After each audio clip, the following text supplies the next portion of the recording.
Hey guys, tonight we're taking a slow, flour-dusted stroll into a world where bread was more dangerous than bullets. That's right, welcome to Victorian England, where being a baker wasn't just a trade, it was a high-risk gamble with fire, chemicals, sleep deprivation, and a little bonus lung damage. Honestly, you probably won't survive this, but don't worry, you're just dreaming it. So before you get comfortable, take a moment to like the video and subscribe, but only if you genuinely enjoy what I do here. And tell me, what city are you listening from? And what time is it for you right now? Now, dim the lights, maybe turn on a fan for that soft background hum, and let's ease into tonight's journey together. You're standing in a cramped, soot-streaked shop, ankle-deep in flour dust, the ceiling low enough to make you stoop. Your shirt sticks to your back with sweat, and you're already thinking about sleep, even though the sun hasn't fully set. The warm stench of yeast, scorched bread crust, and something vaguely chalky fills your nostrils. There's a loaf cooling on the counter, round, rustic, oddly pale, and if you're lucky, it might not kill you. See, in Victorian England, your local baker wasn't just a guy covered in flour singing about pies. He was more like a casual poisoner. Not on purpose, usually. It just came with the job. Bread was the staple of every meal for the working class.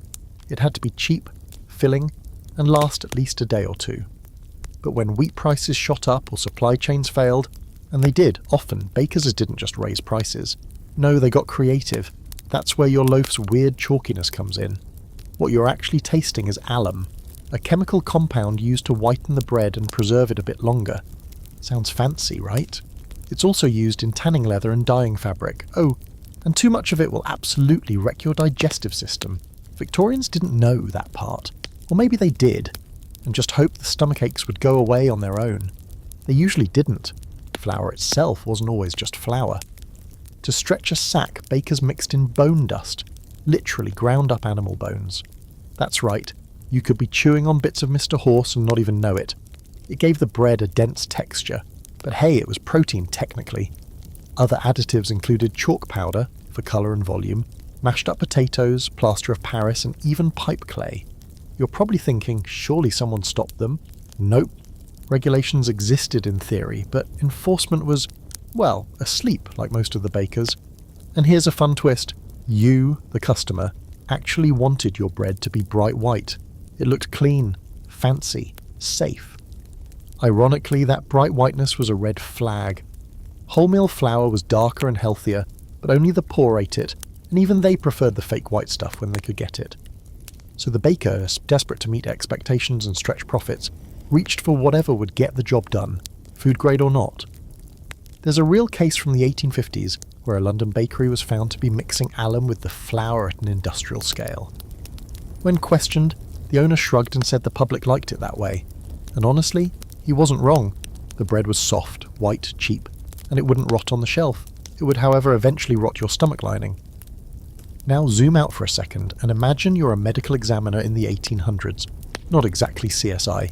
Most people blamed indigestion on bad air, or just weak constitution. So when people dropped dead from intestinal inflammation, few fingers pointed at the baker down the street. It wasn't until chemists, mostly hobbyists at first, started testing bread samples that anyone even realised the loaves were full of non-food ingredients. Even then, it was a battle to convince authorities to care. But here's the kicker. Even without the chemical hazards, Victorian bread could be lethal in other ways. Bakers worked absurdly long hours in suffocating conditions. You'll hear more about that later. But for now, just picture yourself in that shop again. Hands raw from kneading dough, lungs heavy from flour dust, the heat of the brick oven blasting your face, and your only break being a slice of yesterday's bread and maybe a tin of weak tea. And then there's the floor. Don't look at it too closely. Beneath the flour coating, it's just grime. Cracked stone, maybe wood if you're lucky, soaked through with spilled milk, yeast sludge, rat droppings, and the occasional cockroach carcass. Not that you have time to clean. You're behind on your orders, the gentry want their loaves by morning, and the neighbourhood kids are already banging on the back door asking for scraps. Let's not forget the fringe fact of the night. Some bakers believed that singing to the dough helped it rise. Whether from superstition or just sheer boredom, you'd hear tuneless humming drifting out of bakeries in the dead of night, mingling with the clunk of pans and the hissing of steam. Imagine being deliriously tired and trying to harmonise with sourdough. Now for the scholars, because yes, even this has debates. One long-standing historical argument revolves around just how much adulteration was happening. Some historians argue that the problem was wildly exaggerated by newspapers trying to stir moral panic. Others, using chemical analyses of uneaten Victorian bread, yes, there's museum bread, insist the adulteration was not only real, but widespread and deadly. Either way, the fact that it's even up for debate tells you how blurry the lines were between nourishment and poison. So when you think about Victorian bakers, don't picture a cheery old man with a white hat. Picture a soot-covered, sleep-deprived worker elbow-deep in a sack of suspect flour, adding just a pinch more chalk to please the crowd. Because in this era, bread wasn't just food. It was survival. Barely. You're back in the bakery now, same haze of flour, same cloying scent of yeast and soot. Only now you're watching the sack of flour being poured out onto the rough wooden table. Except, this isn't just flour. The sack is labelled, yes, but the contents don't quite match what you expect. It pours too lightly. There's an odd grey tint. And if you dip your fingers in, the texture's wrong too. Because surprise, this flour has been extended, as they called it, with a generous scoop of plaster dust and a dash of chalk. Maybe even a little alum, if the baker was feeling fancy. In the Victorian world, the most boring everyday substances were casually dangerous. Flour, something you probably have in your cupboard right now, wasn't just a baking ingredient, it was a battlefield. And the war was all about money. The cost of wheat rose and fell wildly through the 1800s, often thanks to failed harvests, bad weather, poor transportation, and political mismanagement. That meant pure flour could become expensive. Too expensive for the lower classes to afford. So bakers had two choices: raise prices and lose customers, or keep prices steady and cheat. Guess which one they picked. Here's how the game worked. Let's say you're a baker on Brick Lane. You've got 50 loaves to make by dawn and a limited stash of flour. But in the alley behind your shop, there's a friendly peddler who sells chalk dust and pipe clay in burlap sacks, unlabelled, untested, and very cheap. You stir a little into the flour, it gives the dough body. It looks whiter, fluffier even. You tell yourself it's harmless. What's a little chalk between friends? And you're not alone. In fact, you would have to cheat just to compete. The guy 2 streets over, he's mixing in powdered rice and ground up bones. The woman near the docks, she's using alum and potato flour. The goal isn't just to stretch ingredients, it's to meet an absurdly unrealistic demand for cheap, soft, pale white bread. Anything brown or coarse was seen as low, suitable for servants and prisoners. So the lighter the loaf, the higher the praise, even if it had the structural integrity of drywall and the nutritional value of a brick. What's worse is that all of this was happening under the nose of the law. Oh sure, the British government had some regulations. The Adulteration of Food Act came in around 1860, but it had as much bite as a stale crust. Inspectors were rare, and testing was primitive. A few city chemists tried to push for reform, but they were up against a tide of denial, apathy, and good old-fashioned bureaucracy. Even when they published damning reports, most of the public shrugged. Bread was bread, you ate it or you went hungry. There was one famous chemist, Arthur Hill Hassall, who made it his life's mission to expose these practices. He published exposés showing that nearly every bakery sample he tested contained some form of adulterant. His diagrams of bread cross-sections showed flecks of chalk and bone, the same way a crime lab might show fragments in a bullet wound. People were shocked for about a week. Then they went back to buying the same bread from the same shops, because again, what else could they do? The quirky part of all this is how normal it became. Entire generations grew up thinking that bread should taste bland and chalky, that sharp little afterbite was just part of the loaf. In fact, when truly pure flour started appearing on the market decades later, people complained it tasted odd. Imagine being so used to eating fake bread that the real stuff feels suspicious. Let's not ignore the economic pressure either. For small-time bakers, every ounce of flour mattered. Wastage was the enemy. If a bag tore or a rat chewed through the bottom, that was a day's profit gone. So when someone offered a workaround like sawdust mixed with a starch binder, it started to look less like cheating and more like survival. And once that line got crossed, there was no going back. You might be wondering why nobody ever stopped to test the stuff. Well, the truth is, very few people knew how. Analytical chemistry was still in its tweed-coated infancy. The average baker didn't own a microscope or know what pH meant. And besides, the people most likely to suffer from adulterated bread, the working poor, had no voice, no influence, and certainly no chemists on retainer. Now imagine eating this bread every day, every meal, morning, noon and night. Maybe toasted on a coal stove, maybe dipped in watery broth. It fills you up, yes, but over time your body pays the price. Stomach cramps become routine. Your kids grow thin, pale, you get used to the discomfort. You even joke about it. And still, you queue up for more. Because no matter how bad the bread is, it's still the cheapest thing on the shelf. And if you were wealthy, different story. You'd buy your loaves from an upscale patisserie, where the flour was imported, carefully sifted and largely unadulterated. But most people weren't wealthy. Most people lived near the flour mills, where the air itself was thick with particles and the bread wasn't much better. Which brings us to tonight's scholarly squabble. Did the government really not know? Some historians argue that high-level officials were perfectly aware of what was happening in the bakeries. They just didn't care, or worse, considered it a necessary evil. Others claim ignorance. The records are vague. Some point to letters and reports that were conveniently filed away, never acted on. So even now, historians debate whether the bread scandal was willful negligence or bureaucratic collapse. Here's your fringe fact. Some bakers used old tombstone dust, actual powdered gravestones, as filler. It's not well documented, but scattered anecdotes exist in Victorian urban folklore. The logic? Groundstone is just calcium carbonate, and calcium is good for you. Right? Let's just assume that one didn't make it into the fancy recipe books, so next time you cut into a warm, crusty loaf and watch the steam rise, just pause for a second. Imagine that loaf dusted with pipe clay, padded with sawdust, and seasoned with a pinch of industrial bleach. That was reality for a lot of people for a very long time. You're stepping into the bakery before sunrise now because bakers didn't really sleep. They just passed out in shifts. The moment you open the warped wooden door, you're hit by a warm, stale wall of air. Not pleasant warmth, more like the wet heat that clings to laundry rooms and subway tunnels in the summer. The scent inside is rich and layered, but not in a comforting, artisan way. It's a mix of damp flour, fermented dough, singed crust, old yeast, and human sweat. And in the back beneath it all, something faintly metallic and sour, like spilled milk gone ghostly. Welcome to your new home for the next 16 hours. The bakery itself isn't much more than a soot-blackened oven, a long bench that wobbles when you lean on it, and an awkward collection of sacks and crates. There's no refrigeration, there's barely ventilation.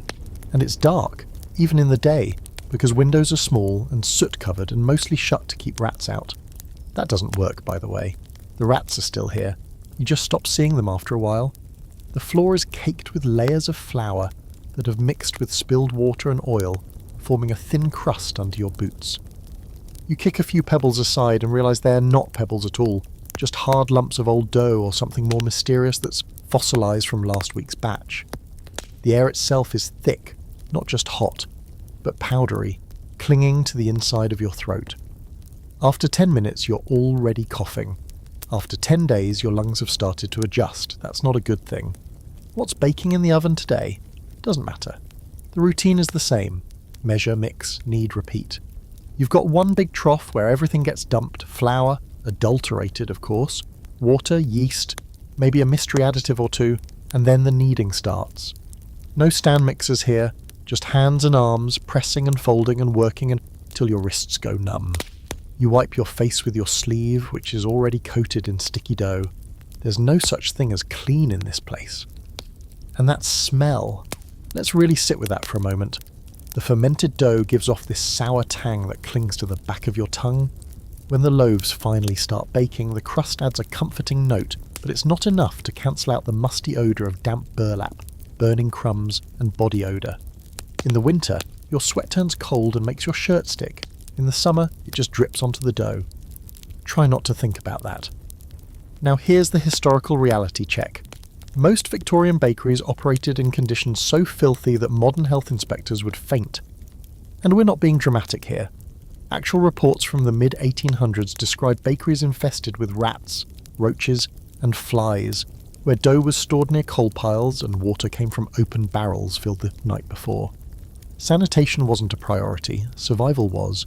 The ovens, massive fire-belching things made of brick, sat like dragons at the back of the shop. Feeding them required constant vigilance. You couldn't let the heat drop for a second, or your bread would come out raw, but get too close and you'd sear your arm on the iron lip. Burn scars were common. First-degree burns were shrugged off like paper cuts. Second degree, wrap a rag around it and keep working. That's just life. But there's a fringe detail people forget. Most of these bakeries doubled as sleeping quarters. Not just for the owner, but for the apprentice boys too. A sack in the corner, or maybe a rough blanket by the oven if you wanted warmth. So now you've got humans eating, working and sleeping all in the same airless, flour-choked space. You can imagine what that does to your lungs over time. Speaking of lungs, here's your occupational hazard of the day. Baker's asthma, a lovely condition caused by long-term inhalation of flour dust. It's not the sexy, dramatic kind of illness. It's slow, wheezy and chronic. You'd wake up coughing in the middle of the night, sometimes wheezing so hard you couldn't finish a sentence. And of course you couldn't stop working. Who else was going to make the loaves? Some bakers tried to fix the air problem by cracking a window or dousing the flour before scooping it. Others stuffed cloth in their mouths like makeshift masks. Didn't help much. In fact, the moisture from your breath just made the flour clump inside the rag and choke you faster. There was no winning. If the oven didn't cook you, the flour would slowly strangle you. And yet, bizarrely, the bakery was considered one of the cleaner trades. Compared to the tannery or the slaughterhouse, this was a respectable place. You were feeding people. You were working indoors. The walls were lined with bread, not blood. Still, it's hard to feel proud of your work when every breath hurts and the dough under your nails has started to grow its own colony. Now let's pause for a scholarly squabble. Historians can't agree on whether bakery conditions were universally terrible. Some point to nicer shops in upper-class neighbourhoods, places with tiled floors and decent ovens where the air wasn't so thick you could chew it. Others argue those were rare exceptions and that for that average baker in an industrial city, filth and danger were part of the uniform. The truth probably lies somewhere in the middle, but good luck finding a primary source that describes their workplace without the writer gagging halfway through. And for tonight's quirky fact, there were actual urban legends about haunted ovens, no joke. Some bakers swore that their ovens had moods, or that if you insulted the oven, it would ruin your batch.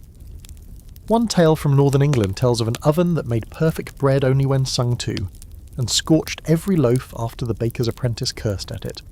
Superstition or smoke inhalation induced hallucination? You decide. So next time you pick up a rustic sourdough at your local organic market, think back to this little Victorian sweatbox, the air so thick it bites, the oven so hot it could melt your buttons, the dough alive with yeast and just a hint of chalk. This was baking, long before timers and mixers and anything remotely Instagram-worthy. You're not sleeping here tonight. Not really. But the next time you close your eyes, don't be surprised if you smell yeast and hear the low crackle of fire behind a wall of brick. You're smaller now, maybe 11, maybe 12, and you're standing on your tiptoes to reach the heavy slab of wood they call the prep table. Your hands are red from the cold, wrists aching from kneading dough since just past midnight. You've got flour in your eyebrows, under your fingernails, and crusted into the corners of your mouth. Someone hands you a cracked cup of weak tea, still warm. And for a moment you almost feel human, almost. Welcome to the life of a baker's boy. A living, wheezing cog in the hungry machine of the Victorian bakery. Let's be clear, there were no HR departments in 1850, no unions for children, no work permits, no lunch breaks with little juice boxes. You were here because your family needed the money, or more likely, because your parents owed the baker something. A favour, a debt, a quiet deal struck under the buzz of gaslight. You were paid in bread crusts, coin scraps, or sometimes just the promise of experience, which in this context meant developing early onset arthritis. You work 6 days a week, sometimes 7 if church is running late. Your shift begins in darkness and ends in more darkness. Sunlight is something that happens to other people. Your bed is a pile of rags under the stairs, or, if you're lucky, a straw mat near the oven. Warm but risky. One twitch in your sleep and you roll too close to the fire. It's happened before. You saw the scar on the last boy's leg. The job? Everything. You're the first to wake and the last to sleep. You sweep the floor, clean the pans, feed the fire, stir the mash, weigh the flour, crack the eggs, assuming there are any. And yes, knead the dough until your shoulders burn. The master baker watches from behind the oven, barking orders and sometimes tossing you the heel of a burnt loaf like a bone to a dog. You don't complain, not because you're brave, because you've seen what happens to the boys who don't. And here's something bleak to chew on while you try to drift off. Many of these boys didn't live past 25. Some collapsed from exhaustion, some got chest infections that never went away, and some, terrifyingly often, died in oven accidents. Ovens were massive, and in the days before automated anything, cleaning them meant crawling inside once they'd cooled, which didn't always mean safe. A misjudged temperature or a puff of backdraft, and the boy inside would be burned beyond saving. This is your life now. You're the baker's hands when he's tired, his legs when he's too drunk to stand, or his firewood when he runs out of coal. You try to keep your head down, but even that takes energy you barely have. You don't sleep deeply anymore. The pounding of kneading boards, the clatter of metal trays, and the groaning sigh of the oven live in your skull now. Even in your dreams, you're still rolling dough. Here's tonight's weird but true fringe fact. Some bakers' boys were so malnourished and sleep-deprived that they slept while standing up, pressed against the warmth of the oven walls like cats against a radiator. And yes, sometimes they fell. A cracked skull on the stone floor and that was it. Someone would curse, haul the body out of the way, and call in the next boy from down the street. There were always more boys, and yet in a strange, aching way, there was camaraderie. Other boys like you, all bone-thin and bleary-eyed, would share whatever scraps they stole. You'd whisper jokes while sweeping. You'd dare each other to poke the old oven and run. When the baker wasn't looking, you might sneak a bite of raw dough, sour and salty and somehow delicious. These small rebellions kept you sane, for a while. The work itself was like a ritual. You learned to tell time by the stages of dough. First rise, second fold, final proof. You knew the oven's moods, could smell when it was too hot. You could roll 20 loaves without looking, shape rolls with your eyes closed.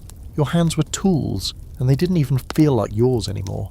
You couldn't remember the last time you held a pencil, or touched a pet, or sat down just to breathe.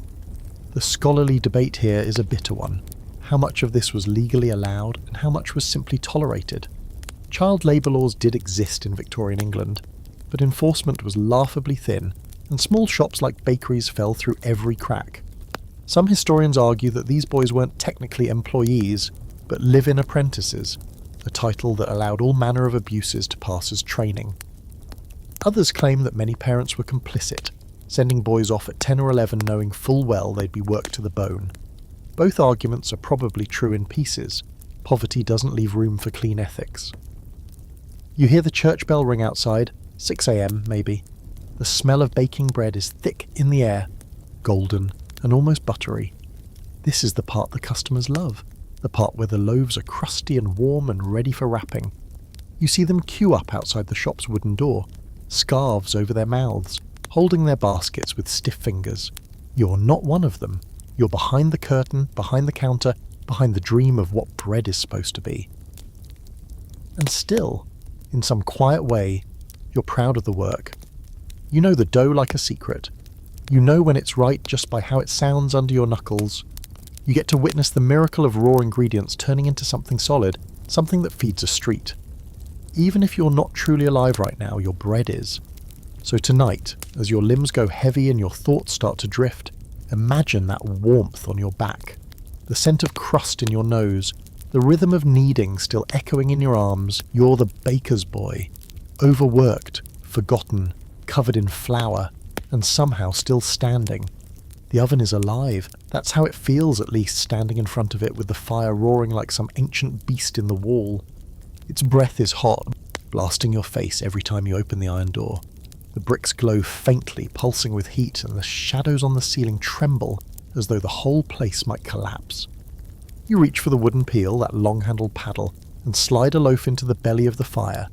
If you're not careful, if your sleeve brushes too close or your hand slips, your dinner instead. Victorian ovens weren't tidy little boxes with dials. They were cavernous, temperamental chambers built into the structure of the shop itself. Heated by wood, later coal, they took hours to reach the right temperature and had no neat little gauge to check. You had to guess. Was the heat right? You sprinkled flour inside, watched how fast it smoked, or tossed in a piece of paper and timed how quickly it curled. Too hot and your bread came out like blackened bricks. Too cold and it sagged into gummy lumps. Baker's art was half intuition, half survival. And here's the gruesome part. These ovens didn't just cook bread. They cooked people too. Accidents were far too common. A slip while shoving loaves in, a stumble while pulling trays out, and suddenly you were pressed against stone that could sear through skin in seconds. Burns were inevitable. Bakers' forearms were famously covered in scars. Long pale lines from where they'd brushed against iron doors, patchy blotches where boiling steam had kissed their skin. First burns you wore like badges, the deeper ones you hid, hoping they wouldn't blister into infection. But every now and then something far worse happened. The baker's boy sent in to scrape ash might faint inside from the lingering heat. Without proper ventilation, ovens could trap carbon monoxide, silent, invisible, deadly. You'd think the oven was cool enough, crawl in with your broom and never crawl out. There are chilling accounts of boys pulled out limp and lifeless. Faces soot-streaked, hair singed, eyes never opening again. The oven had claimed them. It wasn't just the heat or the gases, it was the explosions too. Imagine damp dough meeting searing brick, steam building up behind a closed iron door. If the baker misjudged and sealed it too tight, the oven could belch with terrifying force, hurling loaves, ash and fire out into the shop. Whole bakeries burned this way, wiped out in a single puff of angry flame. Fire brigades existed, but the response was slow, and water buckets didn't stand much chance against a full inferno. Still, you had no choice but to make peace with the monster. You learned to read its moods. Too much wood, and it roared angrily, spitting sparks. Too little, and the flames sulked low, threatening your night's batch. Some bakers swore their ovens had personalities, temperamental one week, forgiving the next. Superstition crept in. Don't whistle near the oven, or it'll scorch your loaves. Don't curse at it, or it'll crack the crust. Whisper to it, hum to it, treat it with respect. Because if you didn't do it, it could bite back. And here's your fringe fact of the night. Bakers sometimes used their ovens to cook themselves. Not intentionally, of course, but by necessity. Too cold in winter? You slept near the oven? Too broke for food? You roasted scraps of meat in it after the bread came out? Some even dried their clothes, or cured tobacco leaves in the residual heat. The oven wasn't just a tool, it was the household's heart, a dangerous but indispensable companion. The scholarly debate comes in here. Were these ovens really as deadly as the horror stories claim, or has time exaggerated their dangers? Some historians argue that tales of boys suffocating inside ovens were more moralistic cautionary tales than common events, repeated to stir outrage about child labour. Others insist the records of burn wards, newspaper clippings, and coroner's reports prove the danger was real and frequent. The truth, like the temperature inside the oven, is probably somewhere between extremes, but when you stand in front of one, sweat running into your eyes, heat pressing your lungs flat, it doesn't feel like exaggeration. It feels like risk. Picture yourself now with the long peel in your hands. You lean forward, arms straining to place the dough deep in the chamber. The blast of heat singes your eyelashes, and your knuckles ache from gripping the handle. You pull the peel back and watch the loaf settle on the stone. The crust will crack and bubble soon. The cell will change from sour to golden, from sharp to comforting. This is the moment customers dream of, the smell that drifts down the street and makes neighbours lick their lips. They don't see your sweat dripping into the coals. They don't see the red, angry burn on your wrist. They just see bread. And maybe that's enough. Maybe that's the point. The oven is dangerous, yes, but it's also miraculous. Out of flour and water and fire, it gives you something more than food. It gives you proof you survived another day, another night, another round with the beast. So you close the iron door, wipe your forehead with your dusty sleeve, and let the monster work.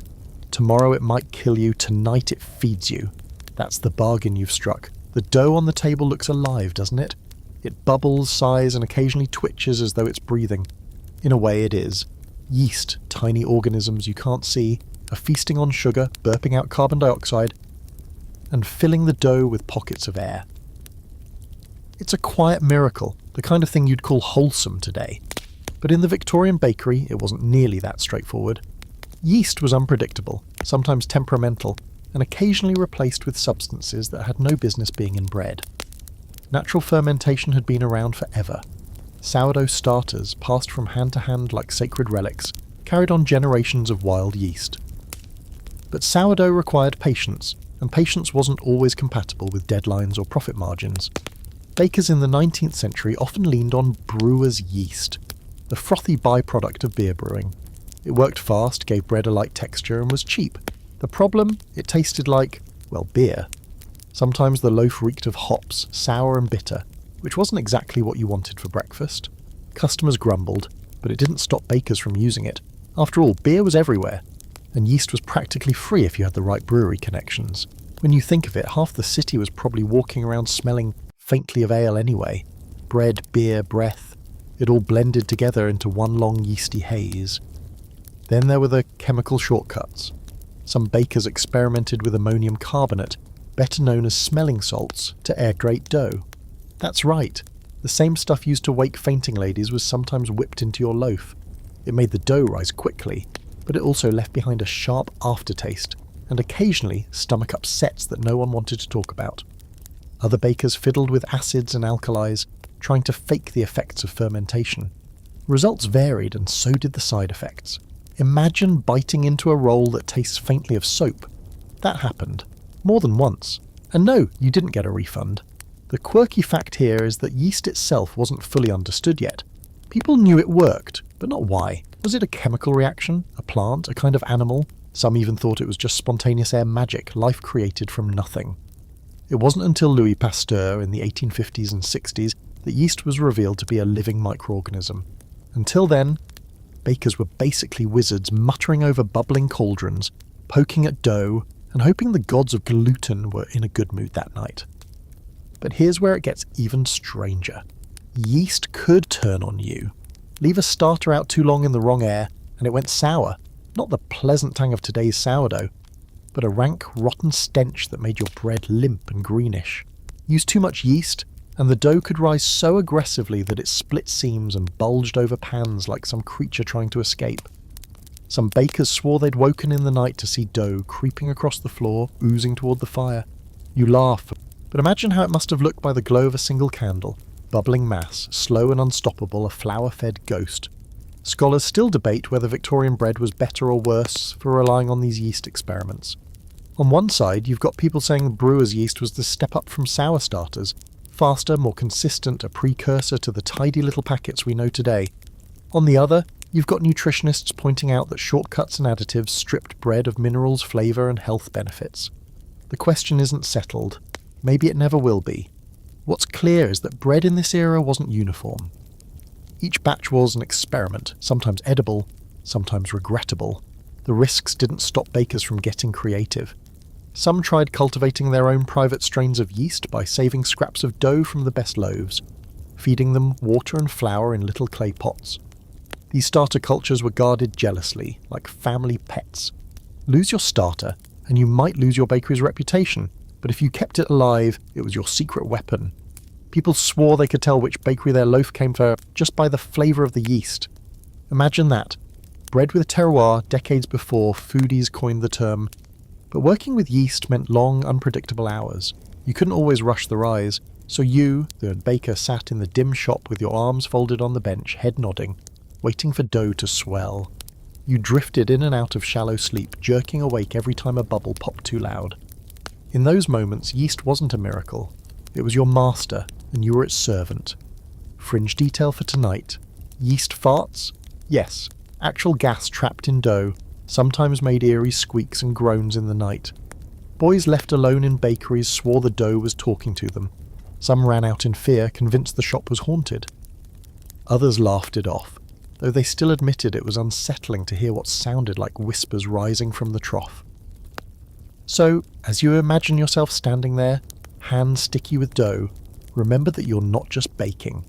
You're hosting a microscopic party, one that might bless you with a golden loaf, or betray you with a bitter brick. Every rise is a gamble, every bubble a mystery.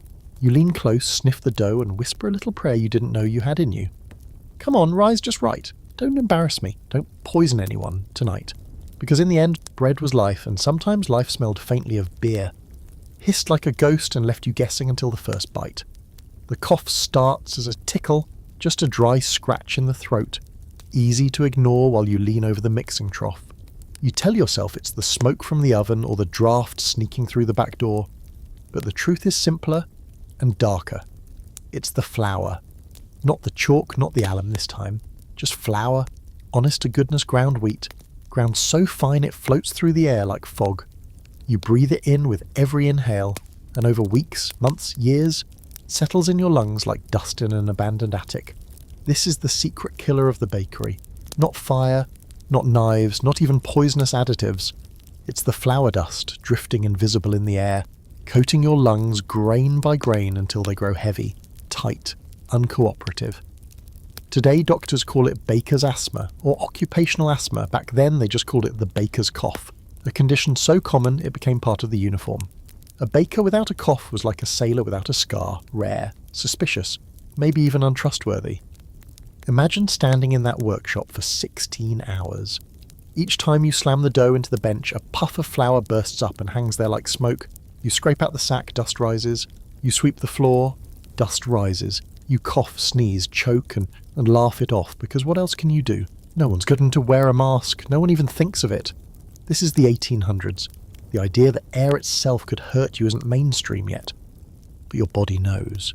You feel it in your chest when you climb the stairs, in the way your breath comes wheezy at night. You don't tell anyone, but of course, work is scarce, and if you can't knead, you can't eat. So you cough into your sleeve and keep folding dough, pretending you don't see the flecks of red that sometimes stain the flour when you spit. This wasn't just anecdotal misery. By the mid-19th century, some doctors began noticing patterns. Bakers came to their surgeries younger than coal miners, already wheezing like old men. Some autopsies revealed lungs literally caked with starch dust, so compacted it looked like plaster. That's not metaphor, it was real, hard evidence. And yet nothing much was done. You can regulate bread ingredients all you like, but you can't exactly regulate breathing. What makes it worse is that flour dust wasn't the only thing hanging in the air. Bakeries were crowded into cities already choking on coal smoke and factory soot. Add flour dust to the cocktail, and every breath you took was a gamble. The irony is almost cruel. Bakers were surrounded by the stuff that fed life, and it was killing them quietly all along. Here's tonight's quirky fringe fact. Some bakers believed chewing raw dough helped with the cough. They thought the sticky lump would absorb the flour in their throats and lungs, clearing the passages. Spoiler, it didn't. At best, it glued their mouths shut for a while. At worst, it gave them stomach cramps on top of everything else. Still, when you're desperate, superstition looks a lot like medicine. Scholars argue about the scale of the problem. Was baker's asthma universal, or did it depend on the bakery's size and ventilation? Some claim smaller rural shops weren't as deadly, that open doors and thinner dust clouds gave workers a fighting chance. Others argue the condition was so widespread that nearly every long-term baker suffered from it, no matter where they worked. The truth, as always, probably lies in the grey haze between. Now picture yourself, late at night, sweeping flour into piles with a broom made of twigs. The dust rises again, sparkles in the candlelight, floats toward you. You try holding your breath, but your lungs burn and you can't stop yourself from gasping. The cough tears through you, harsh and rattling, and the boys nearby laugh. Everyone sounds the same, hollow, ragged, as though you're all secretly 80 years old. No one laughs for long. Their coughing starts soon enough too. And what does the master baker say? Nothing. He's coughing just as hard as you are. His chest rattles when he bends over, his face flushed red with every breath. You realise it doesn't matter how long you work here. Everyone ends up sounding the same. This isn't just the sound of illness, it's the sound of the trade itself.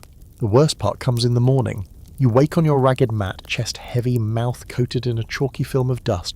For a moment you can't draw air at all. Panic surges through you until finally your lungs unlock with a hacking fit. You wipe your lips, taste flour and copper, and drag yourself back to the bench. The bread won't wait. The city won't wait. There's no cure in this world, no relief, just work until you can't anymore, then fade into the chorus of forgotten wheezes that haunt every bakery street. The air is hotter tonight, heavier, pressing down on you like a damp blanket. You're standing by the oven, sweat dripping from your brow, when suddenly there's a strange sound, low at first, like a kettle humming. You frown, tilt your head and then, boom!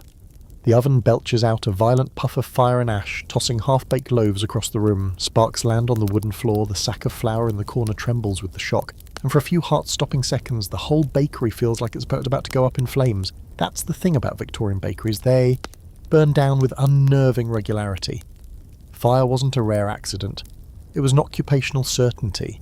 The combination of open flames, fine flour dust, wooden beams and exhausted workers was basically the 19th century version of a Molotov cocktail. If your bakery didn't eventually catch fire, you were either unusually lucky or unusually paranoid. Let's talk flour dust again, but this time as fuel. Here's a fact that feels like it belongs in a chemistry class. Flour dust is explosive, extremely so. Fine particles suspended in the air create a combustible cloud, and all it takes is one spark to set it off. A dropped lantern, a sudden flare from the oven, even static from a wool sleeve, boom. Whole mills and bakeries vanished in seconds. Reports from the time describe flashes like cannon fire, and roofs lifting off as though by divine hand. Divine hand, sure. If you count physics as divine. Now, imagine you're in the middle of kneading, flour still hanging in the air from the last sack you tore open. You hear a pop, then a roar. The fire spreads faster than your mind can catch up. Flames lick the rafters, the walls, the flour itself. You drop everything, run for the street, lungs seared by smoke while the neighbours gather with buckets, against an inferno. You already know how this ends. And it did, over and over. Newspapers carried little blurbs. Bakery destroyed in sudden fire. The public barely blinked. After all, bakeries weren't just common, they were disposable. A new one would spring up within weeks.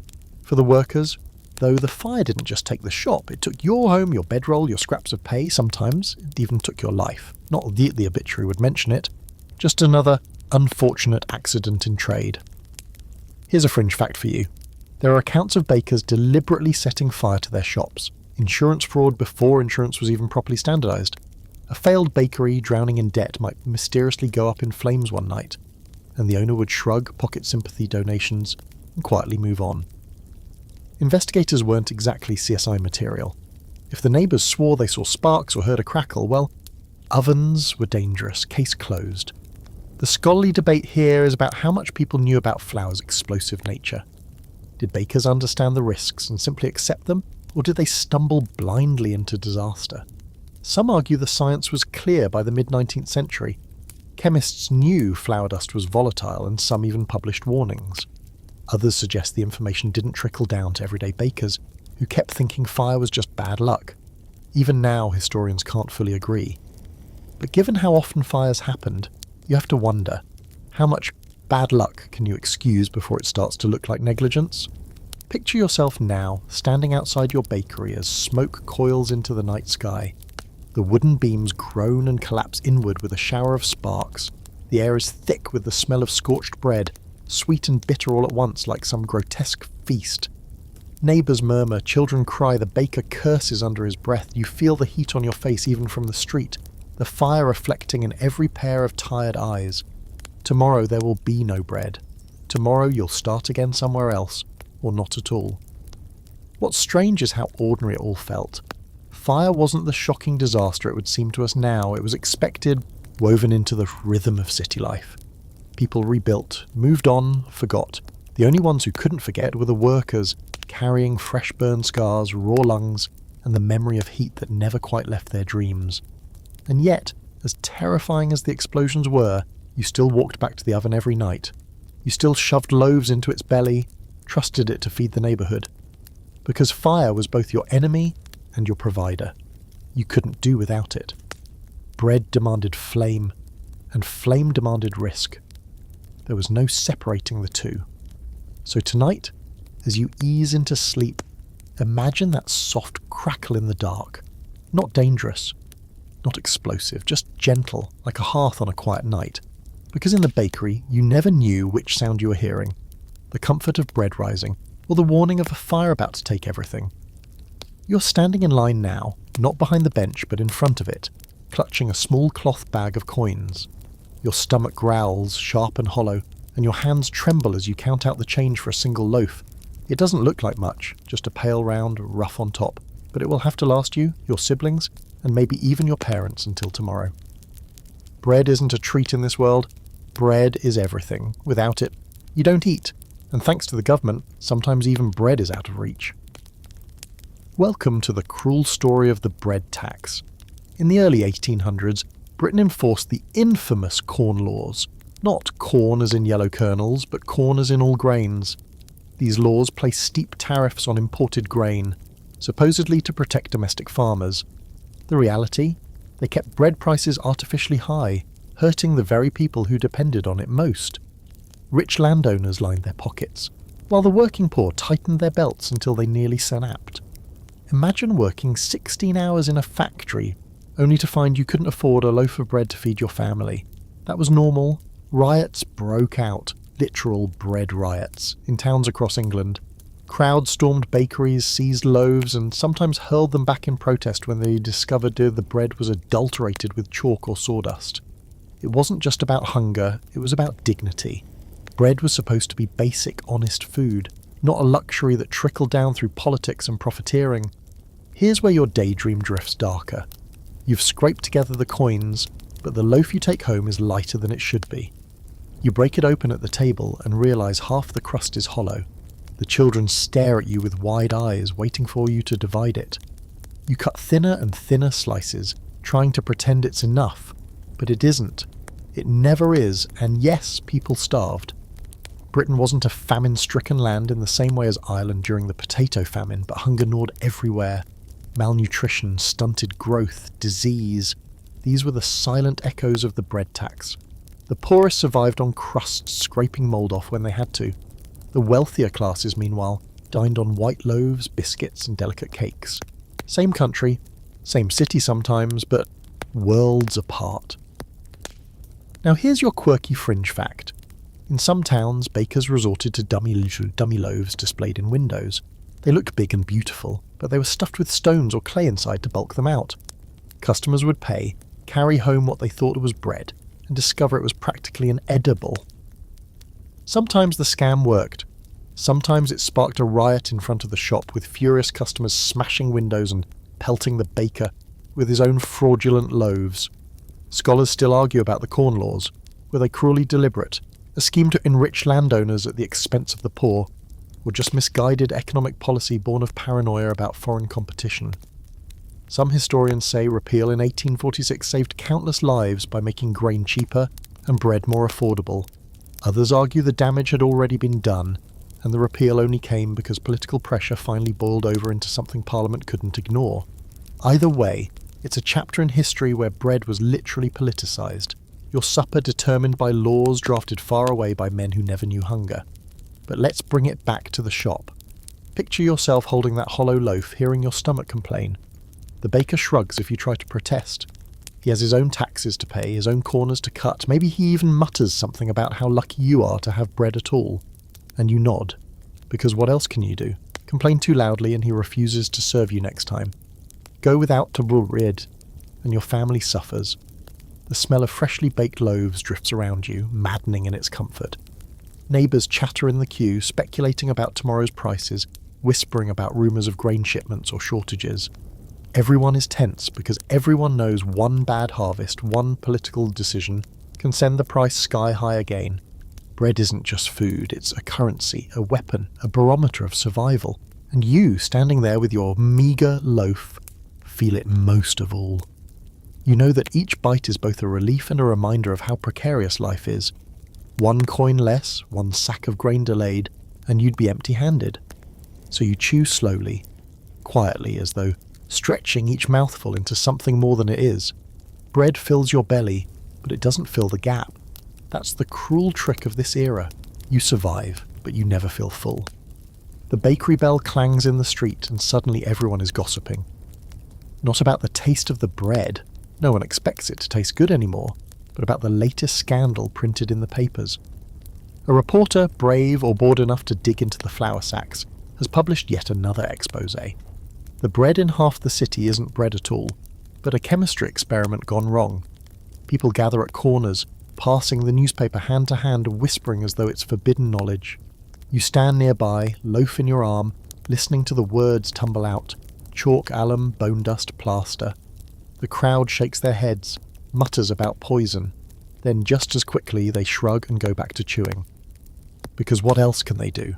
The bread adulteration scandals were the talk of mid-19th century London and beyond. A chemist like Arthur Hill Hassall might analyse a loaf, find enough non-wheat material to patch a wall and publish the results. The newspapers, smelling scandal, ran dramatic headlines: murder in the loaf or poison in the people's bread. And for a day or two panic spread. People marched into shops demanding answers from bakers who suddenly looked nervous behind their counters, but nothing ever really changed. The government huffed and puffed about reforms, inspectors wagged their fingers, and within weeks the loaves went right back to being chalky bricks of slow poison. Imagine yourself in one of those meetings where the experts debated the issue. A chemist dramatically holds up a loaf of bread, snaps it in half, and points to the suspiciously pale, powdery centre. He declares it contaminated with alum. Across the room, a baker crosses his arms and says, "Nonsense, the people like it this way. White bread sells, brown bread rots." Politicians sipping tea murmur about the working class and cost efficiency, and then everyone goes home for dinner. With bread. White, adulterated bread. The strange thing is, some of the additives weren't even technically illegal. Alum, for example, wasn't outright banned at first. It was widely used in dyeing and tanning, so its toxicity wasn't fully understood. In small doses, it whitened flour and gave the loaf that prized soft texture. Did it cause stomach pain? Yes. Did it sometimes wreck kidneys? Yes. But because it kept bread cheap and fluffy, many people looked the other way. Scandal or not, you can't eat outrage. Now here's your quirky fringe fact. Some bakers, desperate to prove their bread was pure, staged demonstrations in the street. They would bake in front of crowds, swearing that their flour was untouched. But behind the scenes, these same bakers often slipped chalk into their regular batches. Public theatres by day, quiet fraud by night. It worked.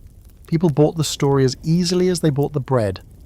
The scholarly debate around these scandals is juicy in its own way. Some argue the newspapers exaggerated, turning a widespread but survivable issue into a public hysteria. Others insist the press didn't go far enough, that adulteration was so dangerous it contributed directly to malnutrition, chronic illness, and high mortality among the working poor. Did the bread kill slowly, or was it just another layer in an already miserable diet? Historians still wrestle with the question, and the truth, as usual, is messy. Think of the customers for a moment. You're standing in a queue, newspaper folded under your arm, staring at the loaf you've just bought. You know it's tainted. The paper told you so. And yet you hand it to your children, break it into bowls of broth, chew it yourself? Because you're not choosing between safe bread and unsafe bread.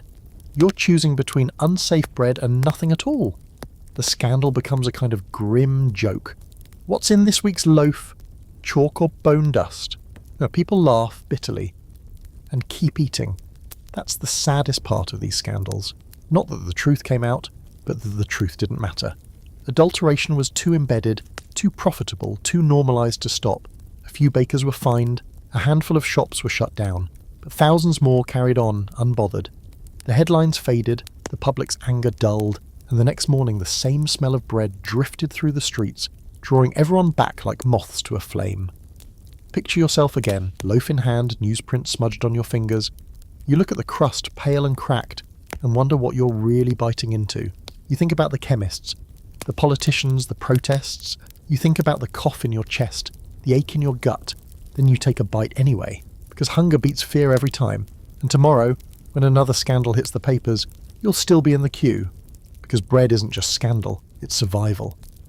You're staring at the loaf on the table again, but this time the focus isn't on its shape or its smell. It's the texture, that strangely smooth whiteness. Break it open, and the inside crumbles fine and powdery, almost like clay. The secret ingredient?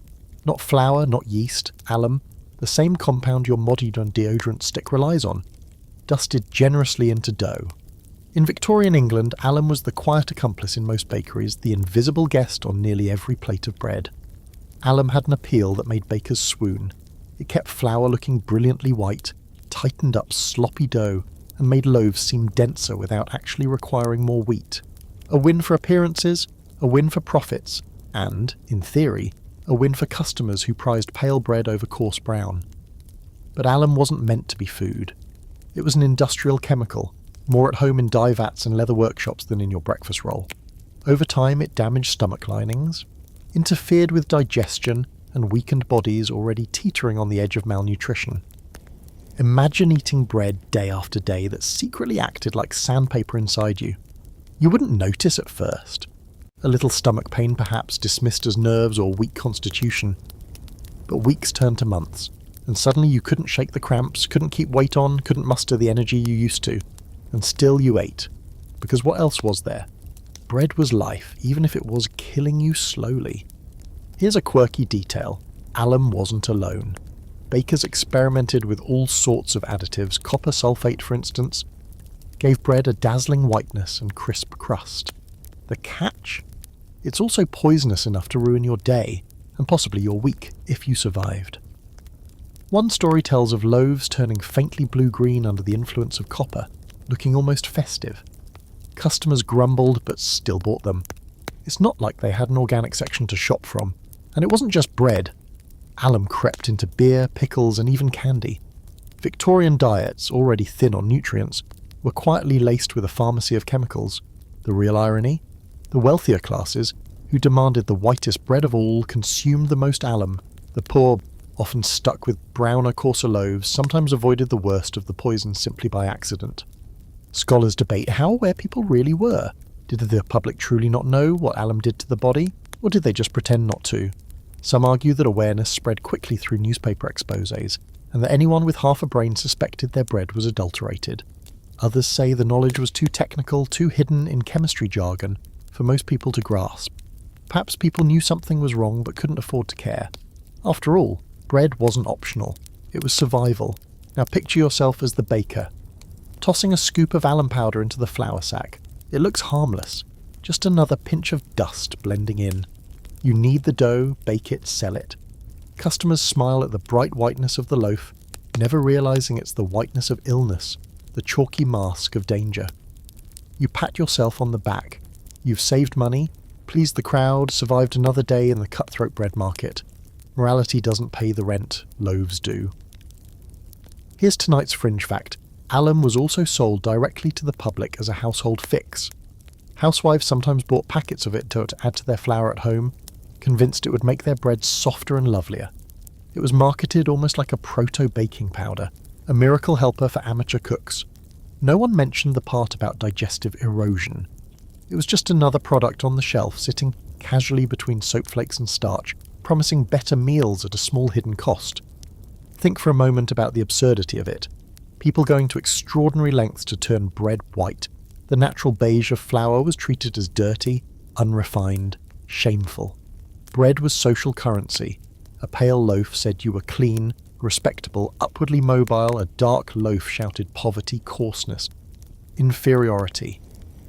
So everyone reached for alum, not because it tasted better, not because it fed you better, but because it made your bread look like it belonged on a gentleman's table instead of a prisoner's tray. The irony lingers, doesn't it? The very thing that symbolized purity and refinement was built on poison.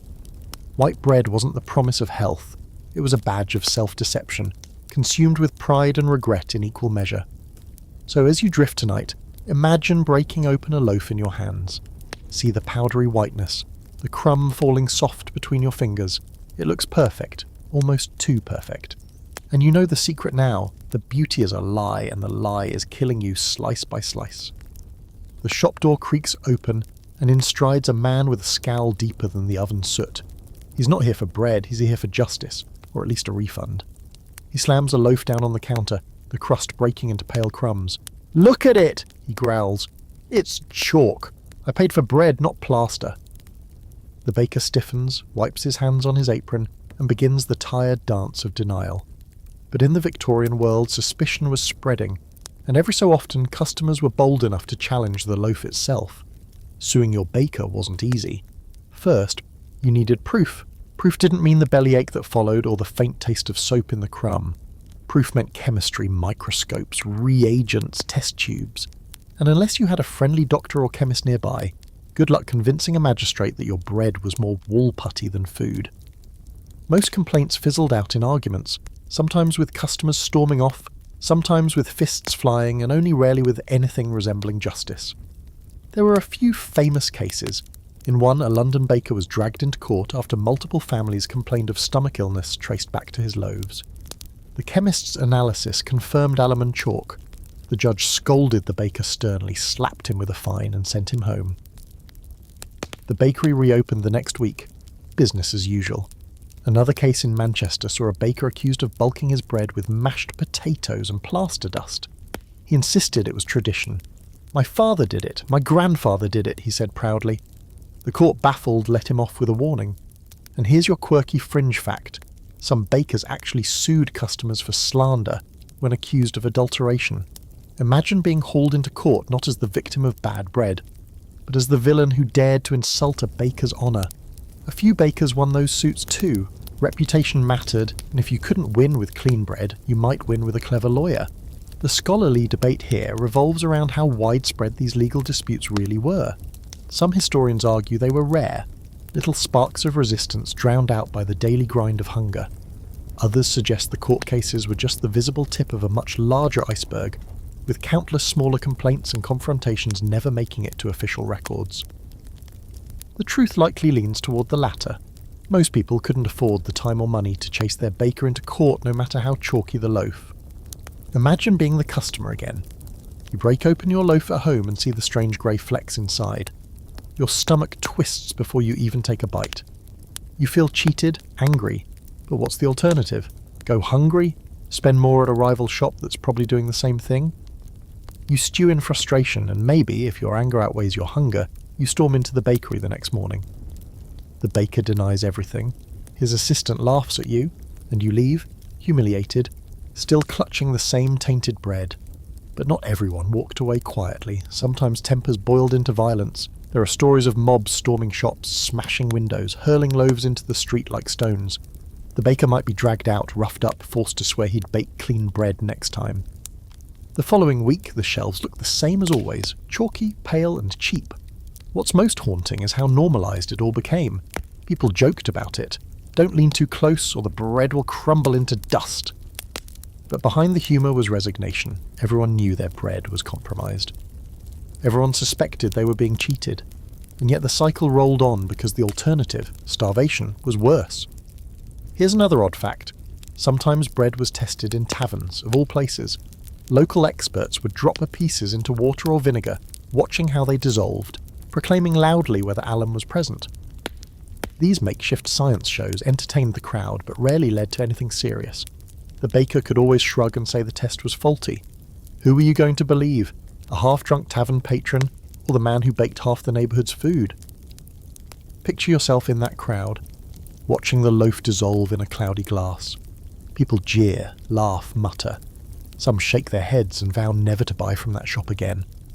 But the next morning they're back in the same queue, coins ready, because the stomach can't argue with principles for long. So the lawsuits, the riots, the tavern tests, all of it was more performance than solution. Bread remained the same, pale, doctored and necessary. And the baker, dusting his hands behind the counter, knew it. He knew he could keep adding chalk and alum, because even the loudest protester would be back tomorrow, empty-bellied and desperate. That's the cruel truth of Victorian bread. You could fight it, spit it out, even sue for it, but in the end you still ate it. Because hunger, more than law or justice, always won. It's Monday morning and the bakery is already rank. You shuffle inside, rubbing your eyes after another sleepless night, and the first thing that greets you isn't the oven glow or the chatter of the boys. It's the sour, unmistakable stench of mould. Not fresh mould either. The kind that's been creeping quietly across the surface of old dough for days, weaving green fuzz into every corner of the trough. The smell hangs heavy in the air, damp and fungal, prickling the back of your throat. Welcome to mouldy dough. Monday, the unofficial start to the work week in far too many Victorian bakeries. Here's the problem: storage. In an age before refrigeration, before proper airtight bins, dough and flour sat in open barrels or wooden troughs. Rats scurried across the tops at night, nibbling and scattering crumbs. Moisture seeped in through cracks in the walls. Add to that the endless heat from the oven, and you had a perfect recipe of a rot. By the time Monday rolled around, the dough left from Saturday had bloomed into a miniature ecosystem. Green, black, even orange patches spreading across its sagging surface like sickly constellations. And no, they didn't always throw it out.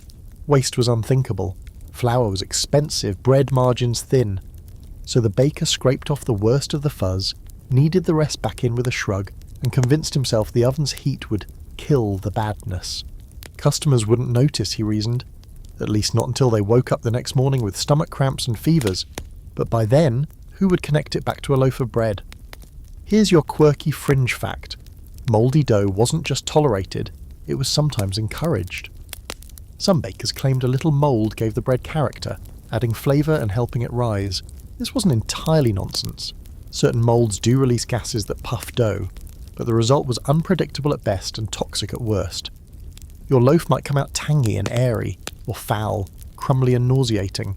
It was a gamble customers didn't know they were taking. And mould wasn't the only intruder. Spoiled milk used to soften dough, rancid fat mixed in to stretch supplies, even sour beer dregs to kickstart fermentation. Bread in this era wasn't just food, it was leftovers reincarnated, stitched together from whatever scraps hadn't yet turned completely unrecognisable. You'd think customers would notice, but hunger dulls suspicion. A sour tang? That's just hearty. A strange aftertaste? Must be the yeast. People didn't want to believe their daily loaf was rotting from the inside out. The scholarly debate here is oddly contentious. Were mouldy loaves a true crisis, or just a few bad apples, bad bakers, spoiling the reputation of the trade? Some historians argue that most bakers did their best to avoid mould, knowing reputation was everything. Others point to court records and municipal reports full of complaints about spoiled bread suggesting it was rampant. It's likely both are true depending on where you bought your loaf. In richer districts, fresh bread was the rule. In working-class alleys, mouldy Mondays were the norm.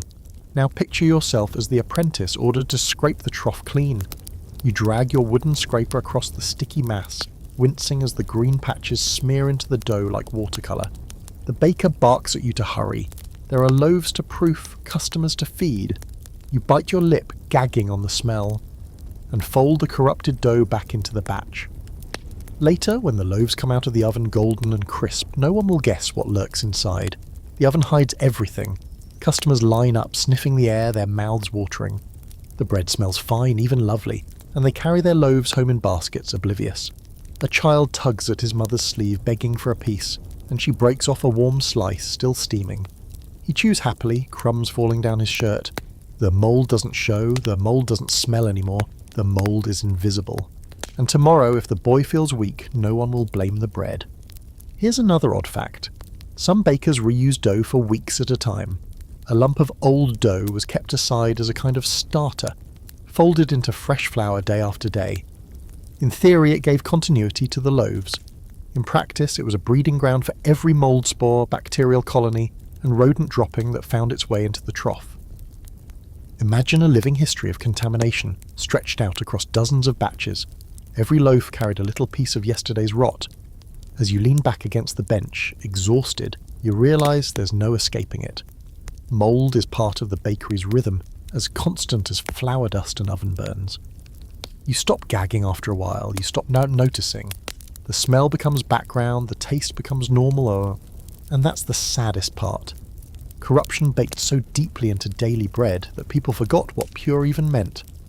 So tonight, when you dream of bread, don't picture golden crusts and wholesome slices. Picture a dough that breathes with mould that carries secrets beneath its sheen. Picture yourself breaking a loaf in half, smiling at the steam, unaware of the spores that just joined your supper. That was life in the bakery. That was Mahoam Monday. Step outside the bakery for a breath of fresh air, if you can call it that. The cobbled street is slick with something dark, and the air reeks of rot, fish, coal smoke and human waste. You tug your collar up over your nose, but it doesn't help much.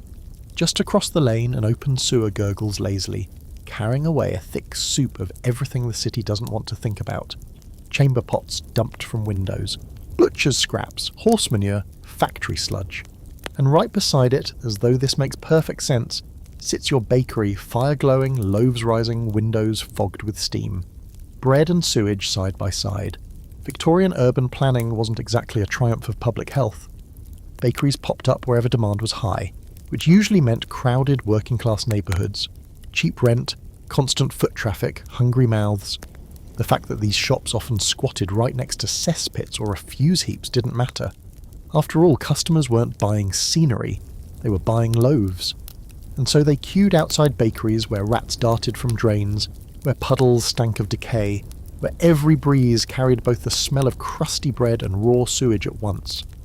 Picture the scene, the oven door clangs open inside, filling the shop with that golden aroma of baking. At the same moment, outside, a night soil cart rattles past, leaking foul liquid onto the stones. The smells collide in the air, blending into something so contradictory it's almost dizzying. Sweet and sour. Comfort and disgust. You breathe it in anyway, because you have no choice. This is the flavour of the city.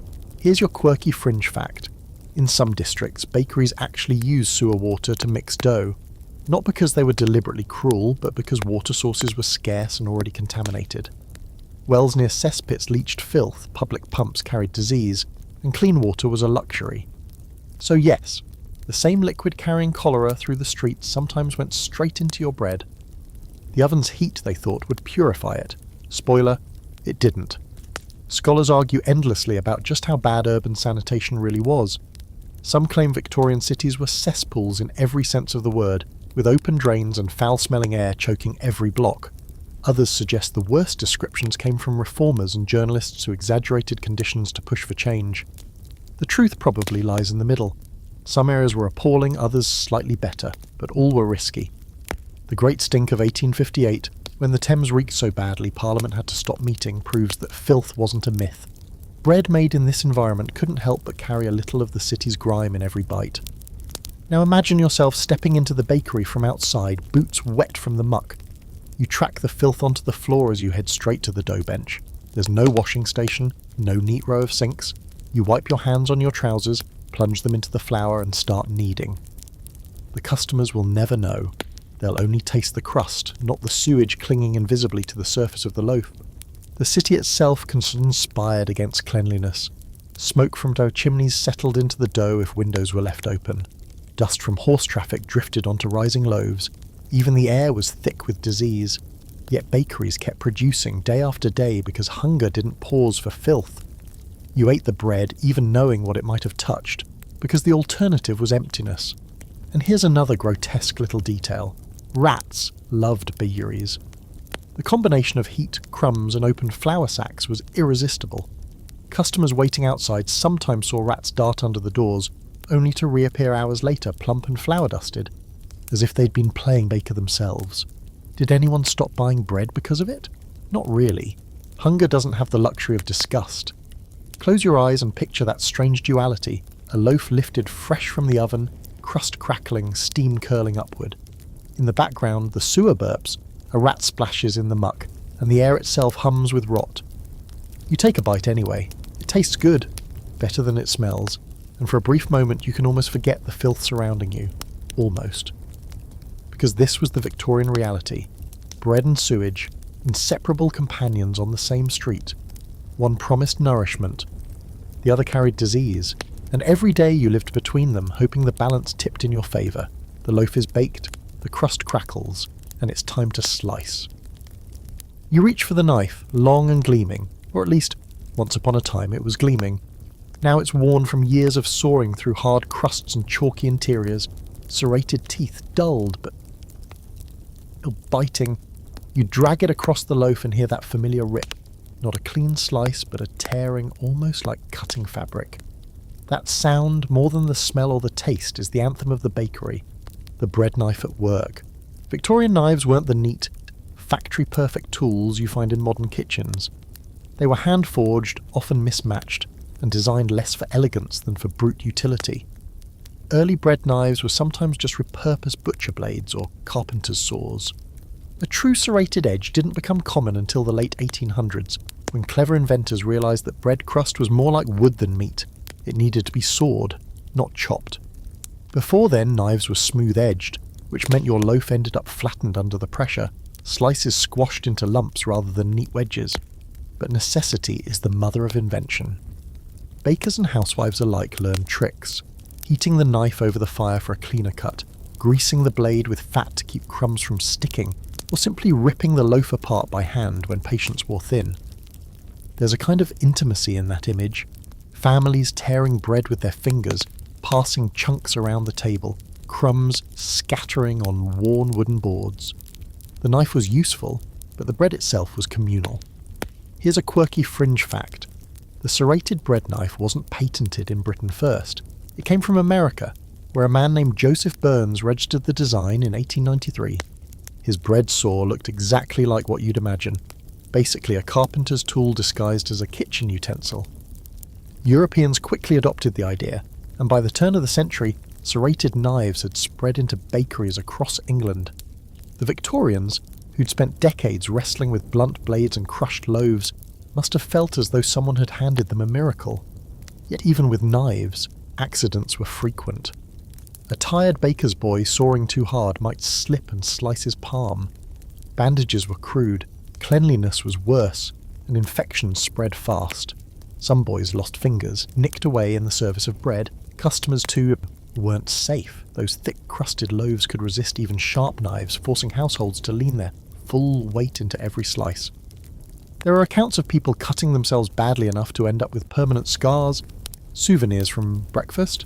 Scholarly debates about the bread knife sound almost laughable compared to the life and death dramas of adulteration and famine, but they exist. Some historians argue that the invention of the serrated knife actually changed how bread was served, encouraging thinner, more uniform slices that matched the refinement of late Victorian dining. Others dismiss it as a minor detail, claiming people had been tearing bread for centuries without complaint. But consider this. Once the bread knife caught on, it became essential. Ask yourself when you last tore into a loaf by hand instead of sawing it into tidy slices. The knife reshaped not just bread, but mealtime itself. Now picture yourself in the bakery, standing over a batch of fresh loaves. You grab the long knife, its handle dark with sweat and oil. The serrations catch the crust with a satisfying crunch, crumbs tumbling onto the bench. You slice one piece, then another, stacking them neatly, arranging them for display. Outside, customers wait for their portion. They don't see the dullness of the blade, the blood-stain scrubbed from its hilt, or the scars on your fingers. They just see bread sliced and ready, the promise of a meal. Here's another odd twist. Knives weren't just for bread. In poorer households, the bread knife doubled as the everything knife: meat, cheese, vegetables, even kindling for the fire. Its serrated edge dulled quickly under such abuse, leaving bread harder to cut than ever. But no one had the money for multiple knives, so the bread knife became a jack of all trades, its teeth gnawing through anything that came near. In that sense, it was less a precision tool than a survivor, much like the people who wielded it. The act of cutting bread itself held symbolic weight. Breaking a loaf at the table was a sign of unity, of sharing, of feeding one another. To cut it neatly with a knife was, in a way, a performance of civility. In a world where food was scarce and hunger constant, how you sliced your bread mattered. Did you divide it evenly among your children, each piece measured with care? Did you carve yourself the thickest slice, leaving thin ends for everyone else? The knife didn't just slice bread, it revealed character. So tonight, when you hear the rasp of metal in your imagination, think of that long, weary knife. Think of how many loaves it sawed through, how many hands it cut, how many tables it supplied with meagre slices. Think of the weight behind each stroke, not just wood against crust, but hunger against survival. And maybe, in the quiet of your room, you'll hear the echo, the steady saw of steel through bread, carving another day out of nothing. The air in the bakery feels heavier tonight, not from flour dust or ovens, but from tension. You glance up from the dough trough and see two men arguing in the corner, voices sharp, fists clenched. It's not about bread this time, it's about hours, wages and lungs. Welcome to the world of the flour wars, where bakers tried, often badly, to organise themselves against the grind of endless shifts and the slow suffocation of their trade. Bakers had always been part of guilds and associations, but by the 19th century the old structures were collapsing. Industrialisation was rewriting every rule, and the humble bakery was caught in the squeeze. Independent bakers worked themselves half to death, while factory bakeries, larger, mechanised, ruthless, undercut prices and lured customers away. The only way to fight back was unity. But unity is hard when everyone is exhausted, broke, and half convinced the guy down the street is cheating with chalk or bone dust. So small unions began to form. Bakers' clubs met in back rooms of taverns, beer mugs sweating on tables as men coughed into their sleeves and drafted demands. Shorter hours, safer conditions, cleaner flour. Basic, desperate asks. But bakers weren't dock workers or miners. They didn't have sheer numbers or political leverage. Strikes were rare, and when they did happen, they fizzled quickly. For every baker who walked out, another desperate apprentice was waiting to take his place, and yet some sparks caught. In the 1840s and 50s, a wave of protest swept through London bakeries. Men marched in the streets, demanding the end of night work, a practice that left them perpetually exhausted and sick. They wanted to sleep when the rest of the city slept, not when the bread schedule dictated. The movement grew noisy enough that Parliament even debated the issue. Politicians clucked their tongues, expressed sympathy, and then kept buying bread. Night work continued. Here's your quirky fringe fact. One of the loudest demands wasn't just shorter hours, it was for ventilation. Bakers begged for open windows, chimneys, even basic fans to clear the flour dust choking their lungs. But some master bakers resisted, claiming drafts would spoil the dough. Imagine standing in a suffocating airless room, knowing that every cough carving your chest deeper is, apparently, good for the bread. The scholarly debate here is interesting. Were bakers truly powerless, or were they simply bad at organising? Some argue the trade's long hours and small shops made solidarity nearly impossible. When you're awake at midnight kneading, you can't exactly attend a union rally at dawn. Others suggest that bakers were simply divided, split between small independents, apprentices, and factory workers with conflicting interests. Unity was always fragile. Even when unions grew, they rarely lasted long. Picture yourself at one of those meetings. You're crammed into a smoky tavern, the air thick with beer fumes and coughs. A man at the front slams his fist on the table, shouting about death by flour dust, about ovens that kill, about children collapsing at the bench. Everyone nods, cheers, pounds mugs in agreement. For a moment, you feel powerful. For a moment, you believe change is possible. Then the bell rings for another shift, and half the room shuffles back to work, leaving promises to wilt in the empty air. The masters, of course, weren't thrilled. They saw unions as troublemakers, agitators threatening to unravel the fragile fabric of profit. Some blacklisted outspoken workers, spreading word that these men were untrustworthy. Others threatened outright violence. There are tales of bakers finding their dough poisoned or their windows smashed after speaking too loudly about reform. Whether rumour or truth, the message was clear. Silence kept you alive, and yet the flour wars left small victories. Over time, agitation chipped away at the worst abuses. The idea of regulating hours, of protecting apprentices, began to sound less ridiculous. By the late 19th century, night work was still common, but public pressure made it harder to dismiss the dangers. It took decades, but the seeds planted in those smoky taverns eventually grew into actual reforms. Still, in the moment, you as a baker felt little of that progress. You went back to the trough, folded dough with aching arms, coughed through the flour haze, and told yourself maybe your son wouldn't have to live this way. Maybe. Here's another oddity. Rival bakeries sometimes used union agitation as an excuse to sabotage each other. If one shop went on strike, another would spread rumours that the strikers were lazy, dishonest, or poisoning their loaves in protest. Customers, already suspicious of adulteration, didn't know whom to trust. The result? More division, more suspicion, more failure. So tonight, when you hear the scrape of the dough hook and the hiss of the oven, imagine the murmur of discontent beneath it all. Men coughing, whispering, plotting, only to be drowned out by the grind of another shift. The flour wars weren't loud battles with banners and songs. They were quiet wars, fought in wheezes and whispers, in taverns and back alleys, with loaves as a weapons and survival as the prize. And you, standing there covered in flour, are a soldier in that war whether you know it or not. The night stretches on and your body is long past tired. Your arms ache from kneading, your eyes burn from the smoke, and your legs tremble from standing hour after hour. But still, you work, because the dough doesn't care about exhaustion. It rises when it wants, it bakes when it must, and you're chained to its rhythm. The longer you stay awake, the stranger the world becomes. Shadows twitch in the corners, the oven sighs like a living thing, and in the haze of yeast and sleeplessness, your mind begins to play tricks on you.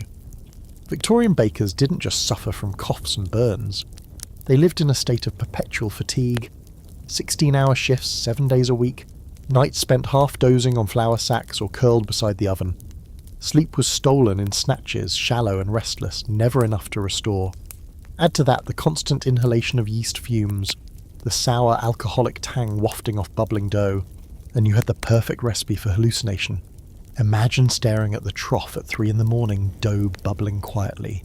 The smell of fermentation fills the room, sharp and intoxicating, not unlike stale beer. Your head nods forward, jerks back up, nods again, for a moment. The dough seems to pulse with a heartbeat.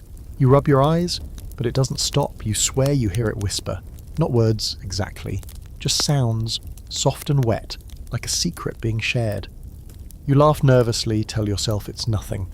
But then you glance again, and the dough looks as though it's reaching for you. Fringe fact, some bakers truly believed yeast had the moods.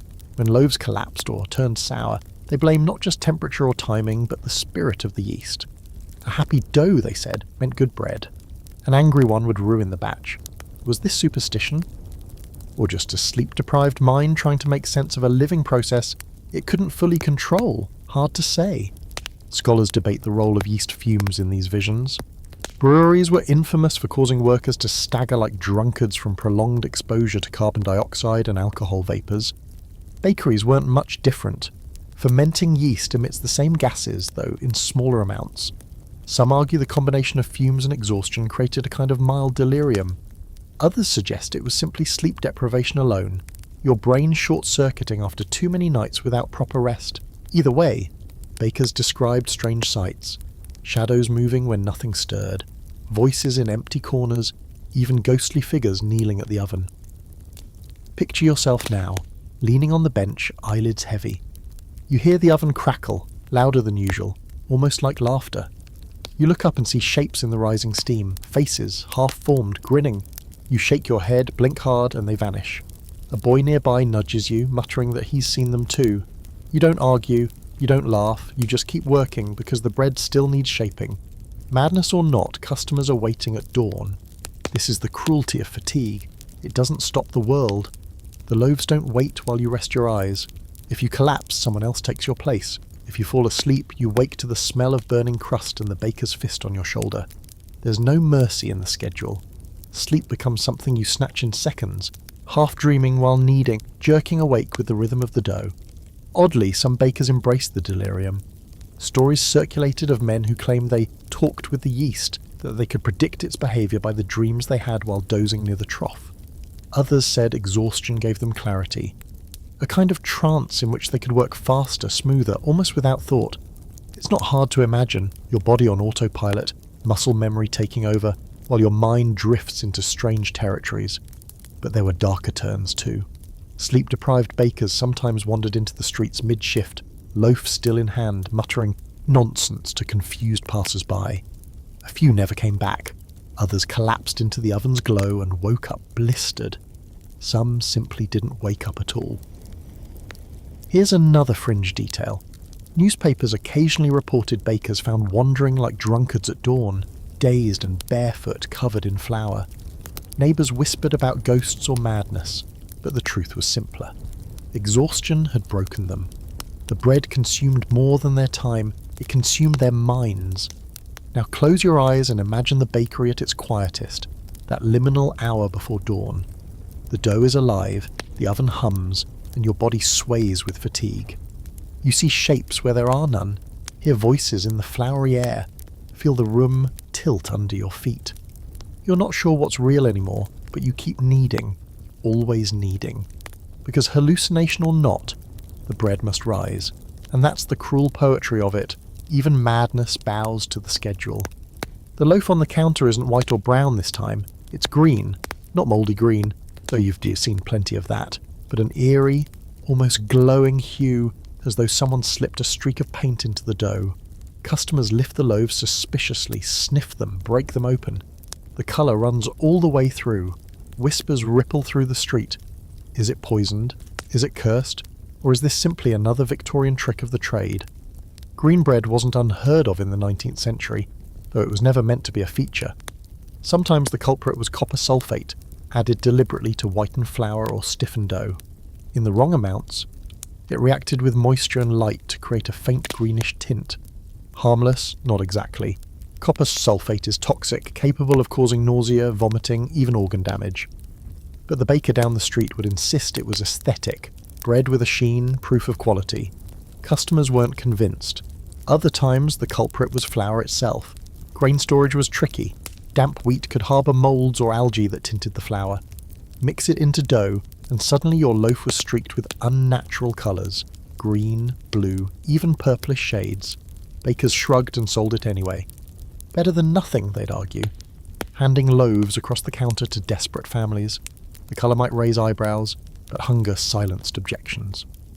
Here's your quirky Frenhorn fact. Some Victorians actually thought green bread was healthy. Influenced by half-baked medical theories, they believed the tint came from vital minerals or beneficial compounds. In reality, it was either a chemical accident or rot disguised by baking. Still, pamphlets circulated claiming that verdant bread strengthens the body, and a few households even sought it out. Nothing sells like false hope. Scholarly debates swirl around how widespread green loaves were.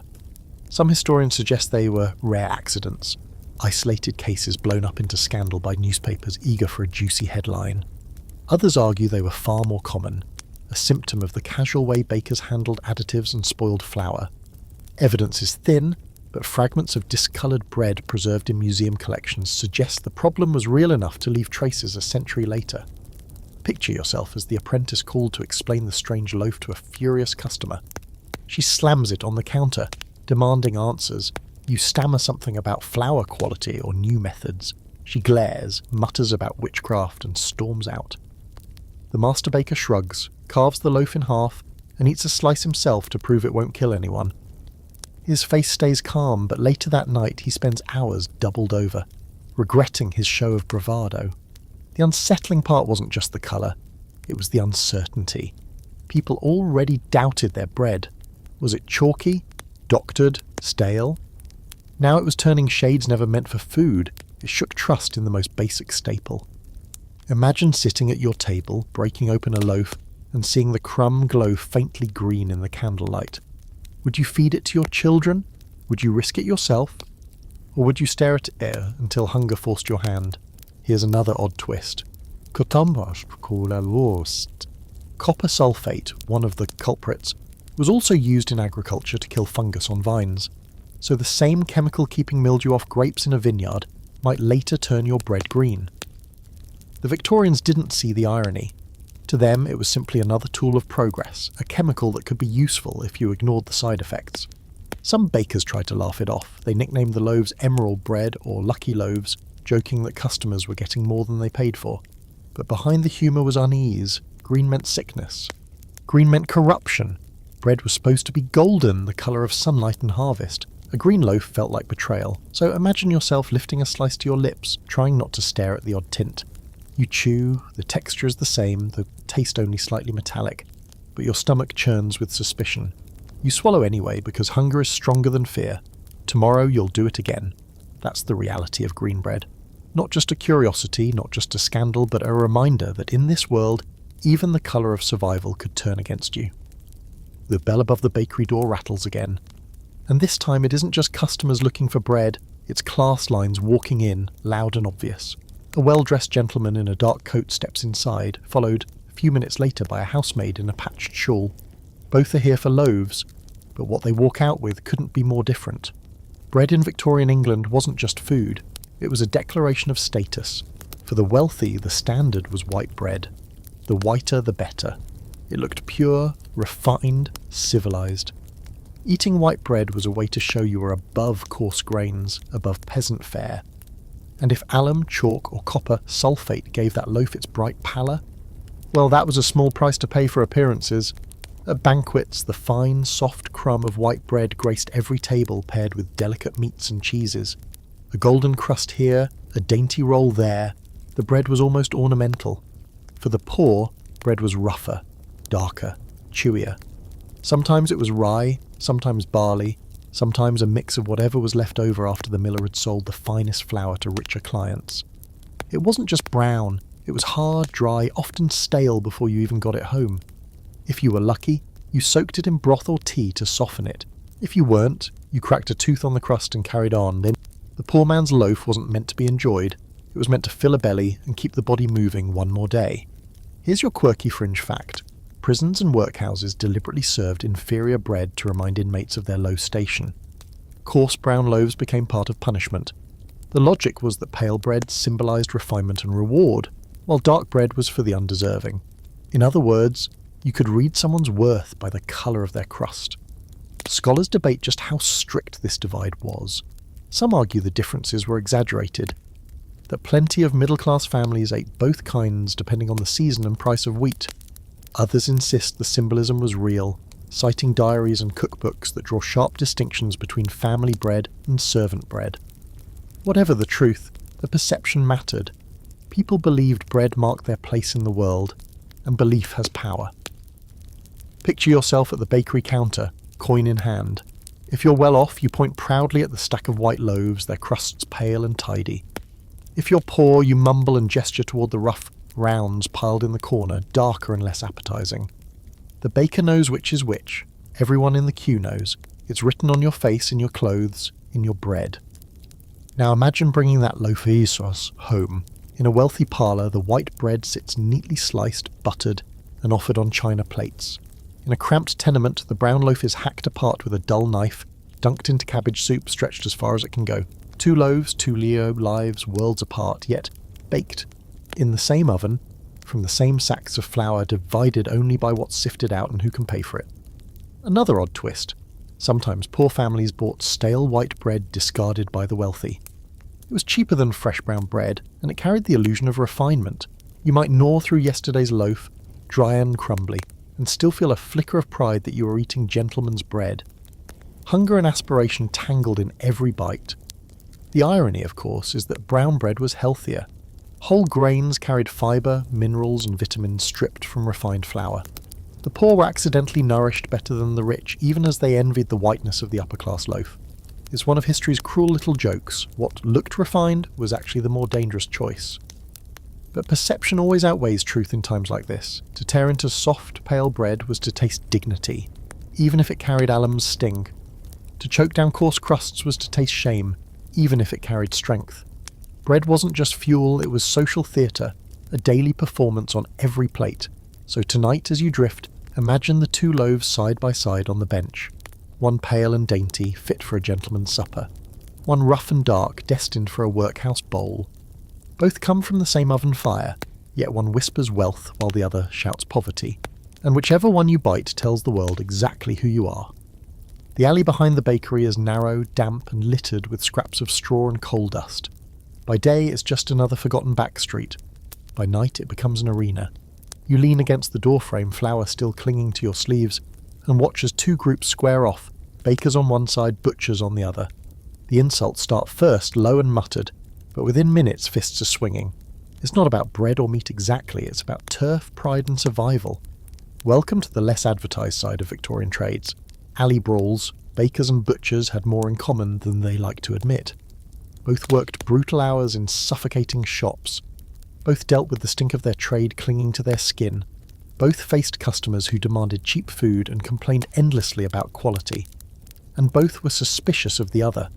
Butchers sneered that bakers sold poison disguised as bread. Bakers retorted that butchers sold rot disguised as meat. The tension simmered until it boiled over in the cramped spaces where their territories overlapped. Picture it. A customer caught between shops, deciding whether to spend her coins on a loaf or a joint of beef. A butcher mutters something about chalk in bread. A baker snaps back about maggots in meat. Words escalate, customers gather, and soon the alley echoes with shouts and the crack of knuckles on bone. Boys run to watch, cheering like it's theatre, while apprentices from both trades join in with wild energy, more for fun than for justice. Here's your quirky fringe fact. Some of these fights were pre-arranged. Rival guild members would challenge each other in taverns, then meet later in alleys to defend the honour of their trade. It wasn't always serious. Sometimes it was closer to sport, with rules, wagers and spectators.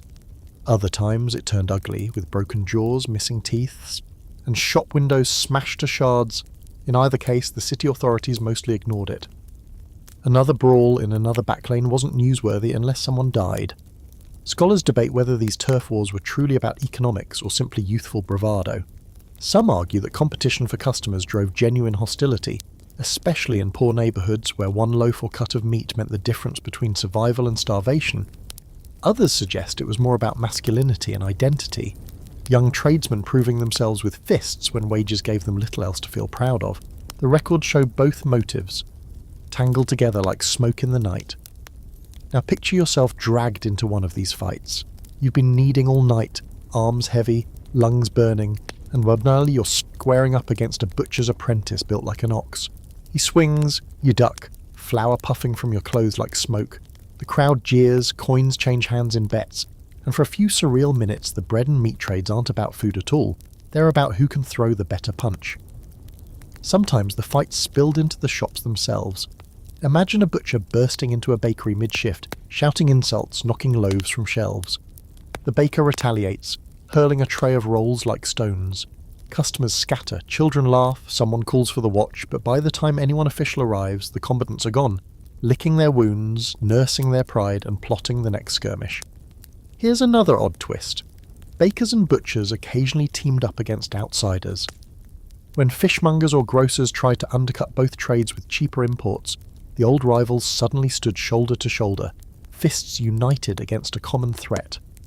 Today's enemy could be tomorrow's ally, depending on who threatened the fragile balance of street commerce. The fights weren't random chaos, they were part of an unwritten code, a messy but recognisable ordender in the marketplace. The irony is that after the bruises healed and the teeth were counted, both trades went back to the same grind. Bakers kept coughing into flour sacks, butchers kept wading through blood, customers kept complaining about prices. Nothing really changed, except maybe the scar on your cheek or the limp in your leg. But for that one night in the alley, you felt fierce, alive, part of something larger than yourself. So tonight, as you drift into sleep, imagine the glow of lanterns in a narrow street, fists flying, laughter and curses mingling in the smoky air, bread and meat, chalk and blood, rivalry and camaraderie, all tangled in the dark. You're not just a baker anymore, you're a fighter too, whether you wanted to be or not. The flour sack tears open, and a puff of grey-black dust rises like smoke. You cough, wave your hand and look closer. This isn't normal flour. It's darker, grainier, with a faint earthy odour that doesn't belong. The miller called it wheat, but what you're really seeing is smut, a fungal infection of grain that turns kernels into powdery black spores. And when smut slipped into bread, it brought more than bitterness. It brought hallucinations, sickness, and sometimes whole villages dancing in the streets as though possessed. Grain smut wasn't unique to Victorian England. It had haunted agriculture for centuries, lurking in fields when damp weather or poor storage gave it a foothold. By the time it reached the bakery, it was hard to detect unless you looked closely. Mixed into flour, it gave dough a darker hue and a strange, musty taste. Bakers sometimes ignored it, claiming the oven's heat would cleanse the flour. Customers, none the wiser, ate the bread and later blamed their headaches, stomach cramps, or strange visions on bad air or a restless spirit. Here's your quirky fringe fact. Some historians connect smut and its cousin, ergo, a fungus on rye, to outbreaks of dancing plagues in Europe. Whole crowds, struck with tremors and hallucinations, danced uncontrollably in streets until they collapsed from exhaustion. While most of those infamous episodes occurred earlier than the Victorian era, smaller, quieter incidents likely persisted in later centuries, misdiagnosed as madness, hysteria, or divine punishment. Imagine blaming the devil, when really it was your loaf of bread whispering chaos into your nervous system. Scholars still argue about the impact of smut on everyday life. Some claim infected bread was common enough to cause chronic illness among the poor who couldn't afford to discard suspicious loaves. Others say smut was usually milled out or blended with clean flour, reducing its danger. The truth probably depended on where you lived and how desperate your baker was. In prosperous districts, smutty flour might be tossed to animals. In poorer streets, it ended up on your table. Picture yourself biting into one of those loaves. The crust looks ordinary, but the crumb inside has faint streaks of grey. It tastes earthy, bitter, almost metallic. You swallow anyway, and within an hour your stomach churns, your skin prickles, your thoughts scatter. The walls of your tenement seem to breathe. Shadows lengthen, twist, lean toward you. Your children laugh too loudly, their faces blurred at the edges. You lie down, convinced you've been cursed, while your neighbours mutter about demons in the night. And it wasn't only hallucinations. Smut contaminated bread could cause violent purges of the body, vomiting, diarrhea, fevers. In communities already weakened by poor diets, it could push families over the edge. Yet it was almost impossible to prove. Bread was eaten daily, and illness came and went like weather. Was it the loaf, the water, the foul air drifting from the sewers? Most never knew. Here's another odd twist. Some farmers actually kept smut-infected seeds intentionally. Why? Because smut spores made crops look more abundant at harvest, even though their grain was ruined inside. Sold quickly, before anyone noticed, those sacks ended up at mills, and from there into bakeries. Corruption started long before the dough trough. By the time you, the baker, scooped out the flour, the damage was already done. Imagine the apprentice's horror as he kneads a batch that feels oddly sticky, darker than usual. He whispers that it doesn't look right. The master waves him off. The oven will fix it. Hours later, the loaves emerge with a faint black tinge in their crusts. Still steaming, still fragrant enough to fool customers. They sell by the dozen, carried into homes where no one suspects the chaos waiting inside. The worst part? People sometimes got used to it. Chronic exposure dulled the senses, turned visions into background noise. A mother might see flickers at the edge of her sight and dismiss them as fatigue. A child might laugh at shapes in the shadows, not realizing it's the bread rewiring his little brain. Madness became mundane. A quiet undercurrent in neighbourhoods already weighed down by poverty. So tonight, as you lie in the dark, picture that loaf on the table. Dark streaks through its crumb, a faint earthy smell rising with the steam. You slice it, chew slowly, swallow. Hours later, your dreams twist into colours that don't exist, sounds that don't belong, tin, movements you can't control. Was it hunger? Was it sickness? Or was it the smut whispering through your body, reminding you that even bread, the simplest, most sacred food, can betray you in the strangest ways? You sit at the bench, elbows on the flour-dusted wood, staring at the loaves cooling in front of you. They look ordinary enough, round, pale, cracked at the crust. Customers will come for them soon, smiling or grumbling, coins in hand. And yet you can't shake the feeling that the bread itself feels it, not in the way mould or smut made it dangerous, but in the way it carries a kind of emotional weight. For Victorians, bread wasn't just food. It was survival, sacrifice, and sometimes despair, baked into every crumb. Bread was constant. You ate it for breakfast, again at midday, and again at night. Poorer families lived on bread and little else, stretching it with tea, broth, or dripping if they could afford it. It filled stomachs without nourishing. Over time, it became a symbol not just of hunger, but of the grinding monotony of poverty. You chewed bread not because you wanted to, but because there was nothing else. Every bite reminded you of what you lacked. Imagine sitting at a family table. The loaf is placed in the centre, still warm from the bakery. Father slices it carefully, evenly, making sure each child gets a piece. Mother takes the smallest slice for herself, pretending she's not hungry. The children eat quickly, crumbs sticking to their cheeks. The room is quiet except for chewing. No laughter, no conversation, just the sound of survival. The bread feeds them, but it also silently declares their limitations. Here's your quirky fringe fact. In some households, families spoke of bread as though it had moods. A flat loaf was angry. A cracked crust was crying. Children were told stories that their bread knew if they misbehaved, that loaves turned sour when households argued. These weren't superstitions for fun.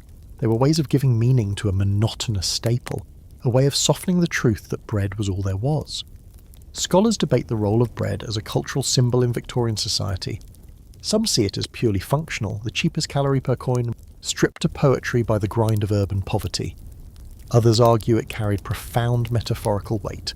Bread as life, bread as faith, bread as the measure of justice itself. Charitable organisations called their donations the bread of mercy. Religious sermons promised the bread of heaven. In courts, judges scolded employers for denying their workers bread and dignity. It was more than food. It was shorthand for existence. Now picture the baker himself, slumped in the corner after a long shift.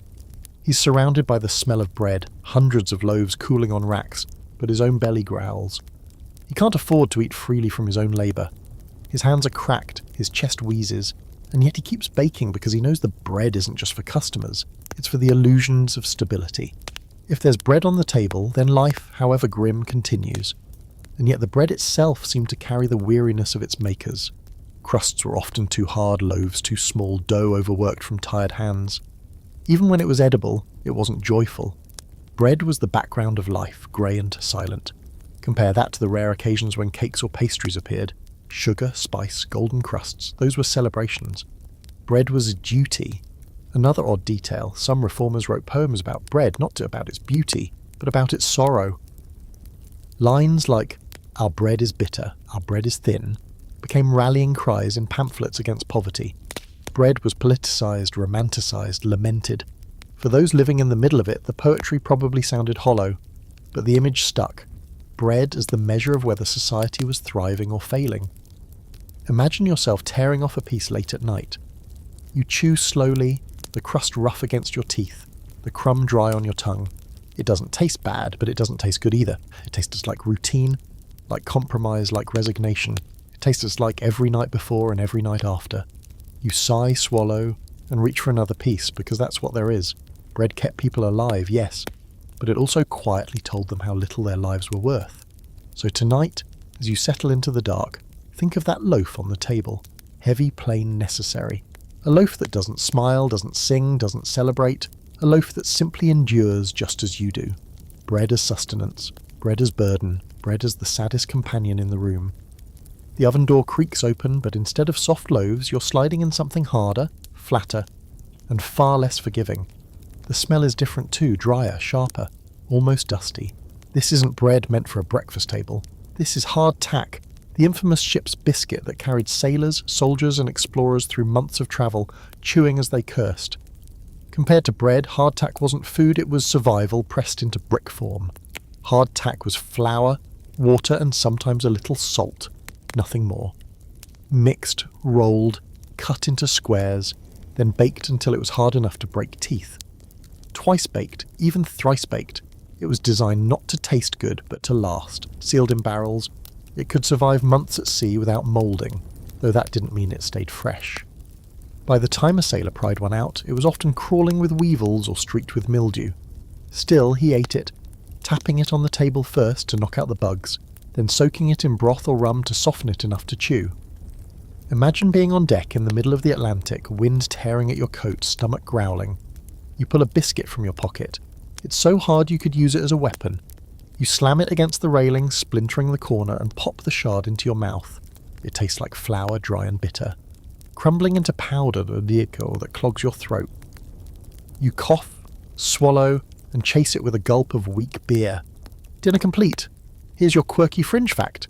Sailors joked that hardtack could stop musket balls. In fact, some used stale biscuits as playing cards, carving symbols into the rock-hard surface. Others claimed you could hammer nails with them. Exaggeration? Not much. Surviving examples in museums today are still intact, hard as stone, outlasting the men who once cursed them. Scholars argue about whether hardtack was truly necessary or just a lazy solution to provisioning. Some point out that alternatives, dried meat, salted fish, even coarse loaves could last if properly stored. Others counter that hardtack was cheap, reliable, and almost indestructible. It wasn't meant to be pleasant. It was meant to exist when nothing else could. For navies and armies marching far from home, existence was enough. But for the men who ate it, hardtack was misery. Diaries and letters describe soldiers cracking teeth, sailors' berths weeping over biscuits harder than the ship's deck. Some soaked them in boiling water, creating a grim porridge nicknamed worm soup. Others crunched through live larvae, claiming the insects added protein. Hunger didn't leave much room for squeamishness. Now imagine being a Victorian baker contracted to produce hardtack for the Navy. No artistry here, no careful proofing or golden crusts, just bulk production. Hundreds of slabs baked to uniform hardness, stacked like bricks, shipped off in barrels. You weren't baking food so much as forging edible stone. Customers would never taste it fresh. By the time your biscuits reached them, weeks or months later, they'd be fossils in every sense but name. Oddly enough, hardtack sometimes found its way back onto land. Workhouses served it to inmates, prisons handed it to convicts, and even the poorest households who occasionally bought surplus barrels. It was cheap, filling, and humiliating. Eating hardtack was a reminder that you were at the bottom, gnawing on the same fare as soldiers in the trenches. Picture yourself biting down on one now. Your teeth jar painfully, your jaw aches, your tongue protests. You break off crumbs, roll them around your mouth, and tell yourself you're strong enough to manage. You're not eating for pleasure. You're eating to stay upright, to see another dawn. In that way, hardtack was honest. It never pretended to be more than it was. Here's another odd twist. Some sailors actually grew nostalgic for it. Years after leaving the sea, They'd write fondly of biscuits gnawed during storms, of nights when hardtack and rum were the only comforts. Time softened what the biscuit never did. Memory turned misery into camaraderie, chewing into survival stories worth telling. So tonight, as you drift, imagine that sharp crunch echoing in your head. Not soft crust, not steaming crumb, just the dry, relentless bite of hardtack. It won't feed your soul, it won't make you smile, but it will remind you that sometimes survival is as simple and as brutal as chewing stone and calling it supper. The bakery feels quieter now, not because the ovens have cooled, they're still as glowing, as they always do, but because the world outside has changed. The streets are humming with something new. Factories. Their chimneys stab the sky, their engines grind day and night, and inside their walls, machines are doing the work that bakers once did with aching arms and raw hands. This is the slow decline of the small Victorian bakery, a quiet death by progress. For centuries, bread had been crafted in cramped shops by men covered in flour, kneading until their knuckles cracked. But by the late 19th century, industrial bread production began reshaping everything. Mechanized mixers churned dough by the ton. Steam ovens replaced wood and coal fires, turning out loaf after identical loaf. Where a small bakery might have produced 100 loaves in a night, a factory could produce thousands, packaged, stacked, shipped across entire cities. Customers noticed. Factory bread was cheaper, often softer, and, thanks to preservatives, lasted longer on the shelf. The corner bakery, with its chalky tricks and mouldy Mondays, suddenly looked old-fashioned. For the poor, industrial bread was a godsend, predictable, affordable, endlessly available. For small bakers, it was a death sentence. Imagine standing in your little shop, hands resting on the bench you've worked at for 20 years, watching your customers walk past the new factory outlet down the road. They don't care that your bread has character. They don't care that you've sung to your dough or burned your arms on the oven's lip. They want something they can afford, something that won't go stale by morning. You can't blame them. You do the same. Here's your quirky fringe fact. Early bread factories were nicknamed bakeries without bakers. Rows of men tended machines instead of dough, feeding flour into hoppers, pulling levers, monitoring gauges. Some never touched bread at all. Yet they were called bakers. It unsettled the old guard who saw their trade stripped of artistry and pride. They grumbled in taverns, muttering that bread had lost its soul, but their grumbles didn't stop the machines. Scholars argue about whether this industrial shift was entirely positive. On one hand, mass production brought affordable bread to millions, helping reduce hunger and malnutrition. On the other, it severed the link between communities and their local bakers, replacing human craft with mechanized uniformity. Was bread just food, or was it a cultural cornerstone? The debate still lingers in dusty journals and nostalgic memoirs. Now picture the apprentices. For generations, boys had suffered in flour-choked shops, coughing themselves half to death. Suddenly, many of them found themselves in factories instead. Still exhausted, still underpaid, but now tending belts and gears instead of dough. The work was cleaner, perhaps, but also colder, stripped of the rough camaraderie and strange rituals that once defined the trade. The romance of the bakery, grim as it was, didn't survive the march of progress. Some bakers fought back, clinging to tradition. They advertised pure bread kneaded by hand, baked in brick ovens. A few loyal customers lingered, swearing that they could taste the difference, but most shops closed their shutters for good, their ovens cooling to slend. What had once been the beating heart of a neighbourhood, the warm glow, the smell of crust in the night air faded into memory. Here's another odd twist. Not everyone trusted factory bread at first. Rumours spread that machines added more chemicals than ever, that flour was stripped of all nutrition, that bread from the factories was dead bread. Reformers and food scientists traded barbs in newspapers, some calling industrial bread salvation, others calling it poison. Ironically, both sides were a little right. Industrial bread fed the masses, but it was blander, weaker, stripped of fibre and minerals. Cheaper calories, yes, but not healthier ones. Imagine locking up your little shop for the last time. The oven cools, ash settling on the hearth. The benches are bare, the troughs empty. You look at your scarred hands, your burned forearms, your chest that wheezes with every breath, and you realise the bakery has taken everything from you. And still, you feel its absence already. The factory down the street doesn't need you. The neighbourhood doesn't need you. The world has moved on. So the Victorian bakery, once a place of sweat, risk, and quiet resilience, begins its decline. Not with a dramatic fire, not with a scandal in the papers, but with the steady hum of machines. Bread is still made, still eaten, still worshipped in its way, but the faces behind it fade into obscurity, their songs and scars forgotten in the march of progress. Tonight, when you close your eyes, imagine the silence of a cold oven, a shop with no loaves on its shelves, a street that smells of smoke but no longer of crust. That silence is history itself, closing one chapter and opening another. The bakery dies, the bread lives on, the apron hangs heavy around your neck, stiff with flour and sweat, and your arms ache from hours of kneading. You glance at the oven, its glow, its menace, and then at the loaves stacked on the bench, some pale, some cracked, some streaked with strange colours you try not to think about. And then you realise something unsettling. In this story, you're not just watching the bakers anymore. You are the baker now. Elbow deep in flour, lungs full of dust, body balanced between exhaustion and fire.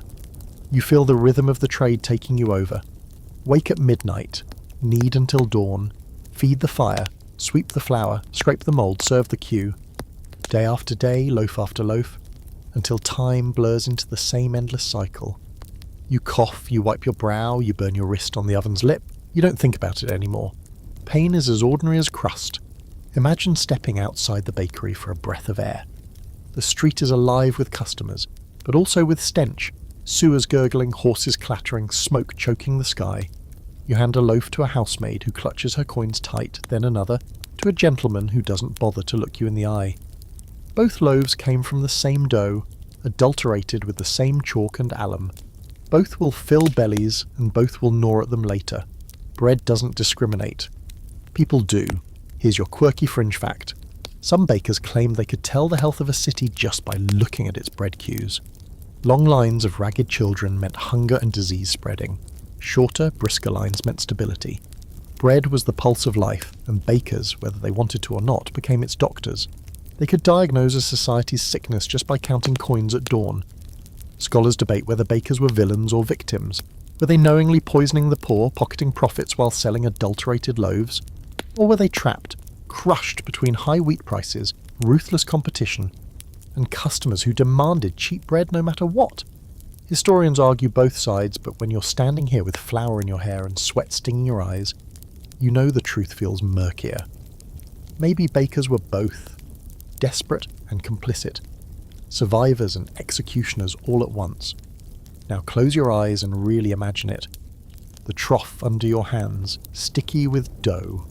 The oven's roar behind you, heat licking your back. The cough in your chest, the burn scars on your forearms, the ache in your shoulders. The apprentice sleeping in the corner, curled like a cat, soot smudged across his cheek, the rat darting along the walls. Bold as any customer. This is your life. This is bread. You've scraped mould into dough, stirred chalk into flour, fed smut to unsuspecting mouths. You've watched green loaves leave the shop, heard customers mutter about poison, seen neighbours brawl in alleys over scraps, and through it all, you kept baking because stopping meant starvation. Bread was your curse, your chain, your fragile shield against hunger. Another odd detail to carry with you. Bakers often lost their sense of smell. Years of yeast, smoke and sweat dulled their noses, until they could no longer tell a fresh loaf from a sour one. Imagine that, surrounded by bread, and yet blind to its most basic gift. You'd sell a mouldy loaf not out of malice, but because you couldn't smell the difference anymore. Bread robbed you even of that. And yet, for all its cruelty, there's something hauntingly beautiful here too. The dough rising under your hands feels alive, responsive, almost comforting. The crack of crust in the oven is music. The steam curling from a fresh loaf is a kind of prayer. You know the risks: poison, fire, exhaustion, madness. But for a fleeting moment, holding that warm bread in your hands, you feel like you've created something worth keeping. Something that might, in its flawed way, keep someone alive a little longer. So here you are, the baker, in all his weary, flour-caked glory. Not a hero, not a villain, just another figure hunched over dough in the endless story of survival. And as the night wanes, and the first customers line up at your door, you lift a loaf, blow the flour from your hands, and step forward. Because in this world, you are the baker now, and the bread, dangerous and imperfect as it is, still has to be made. And now, we've reached the end of our long, flour-dusted journey. You've trudged through the baker's shop, coughed in the haze of dust, burned yourself on the oven's lip, and sold chalky loaves to impatient customers. You've wandered the alleys where bakers brawled with butchers. You've bitten into the misery of hardtack, and you've stood helpless while green bread and mouldy dough left the shop in baskets. You've even worn the apron yourself, shoulders slumped, realizing you were the baker all along. Not glamorous, not noble, but endlessly human. But here, at the close, it's time to let all that go. Imagine slipping off that heavy apron and hanging it on a peg. Feel the weight leave your shoulders. The flour falling away like dust in sunlight. The oven, that roaring beast, finally cools, its fire dimming to embers. The smell of bread lingers, warm crust, faint sweetness, a memory more than a hunger. You step outside into the quiet street, the noise of the day fading behind you, replaced by stillness. No cues, no shouts, no clanging trays, just the hush of night air. Let yourself breathe deeply. The cough that haunted you softens into silence. Your arms, once aching from endless kneading, now feel light, resting at your sides. The ground under your feet is steady, not slick with soot or ash. For the first time in hours, maybe years, you don't feel rushed. You don't feel watched. You don't feel responsible for feeding a city that always demands more. You are simply here, whole, resting. The ghosts of the bakery, chalk, alum, smut, mould, all their strange shadows, fade into the background. What remains is the rhythm of bread itself. Steady, calm, timeless. The gentle rise of dough, the slow crackle of crust, the quiet sigh of steam. These are not dangers now, they are lullabies. You're safe to listen without fear. Picture yourself holding one last loaf, not poisoned, not corrupted, but perfect. Golden crust, soft crumb, clean, nourishing. You break it open and feel warmth drift upward, gentle as candlelight. You don't need to eat it, you simply hold it, feel its comfort, let it remind you of care and sustenance. Bread, at last, is not a burden but a gift. So as you settle into bed, let the story dissolve like flour into water. Your breath falls into rhythm with the rise and fall of dough, steady and even. Your body loosens, each muscle softening like butter in the warmth. The day's noise fades, leaving only quiet. The city outside is far away now, the bakery is closed, its fires dim. You are done working, you are done worrying. Tonight, you rest.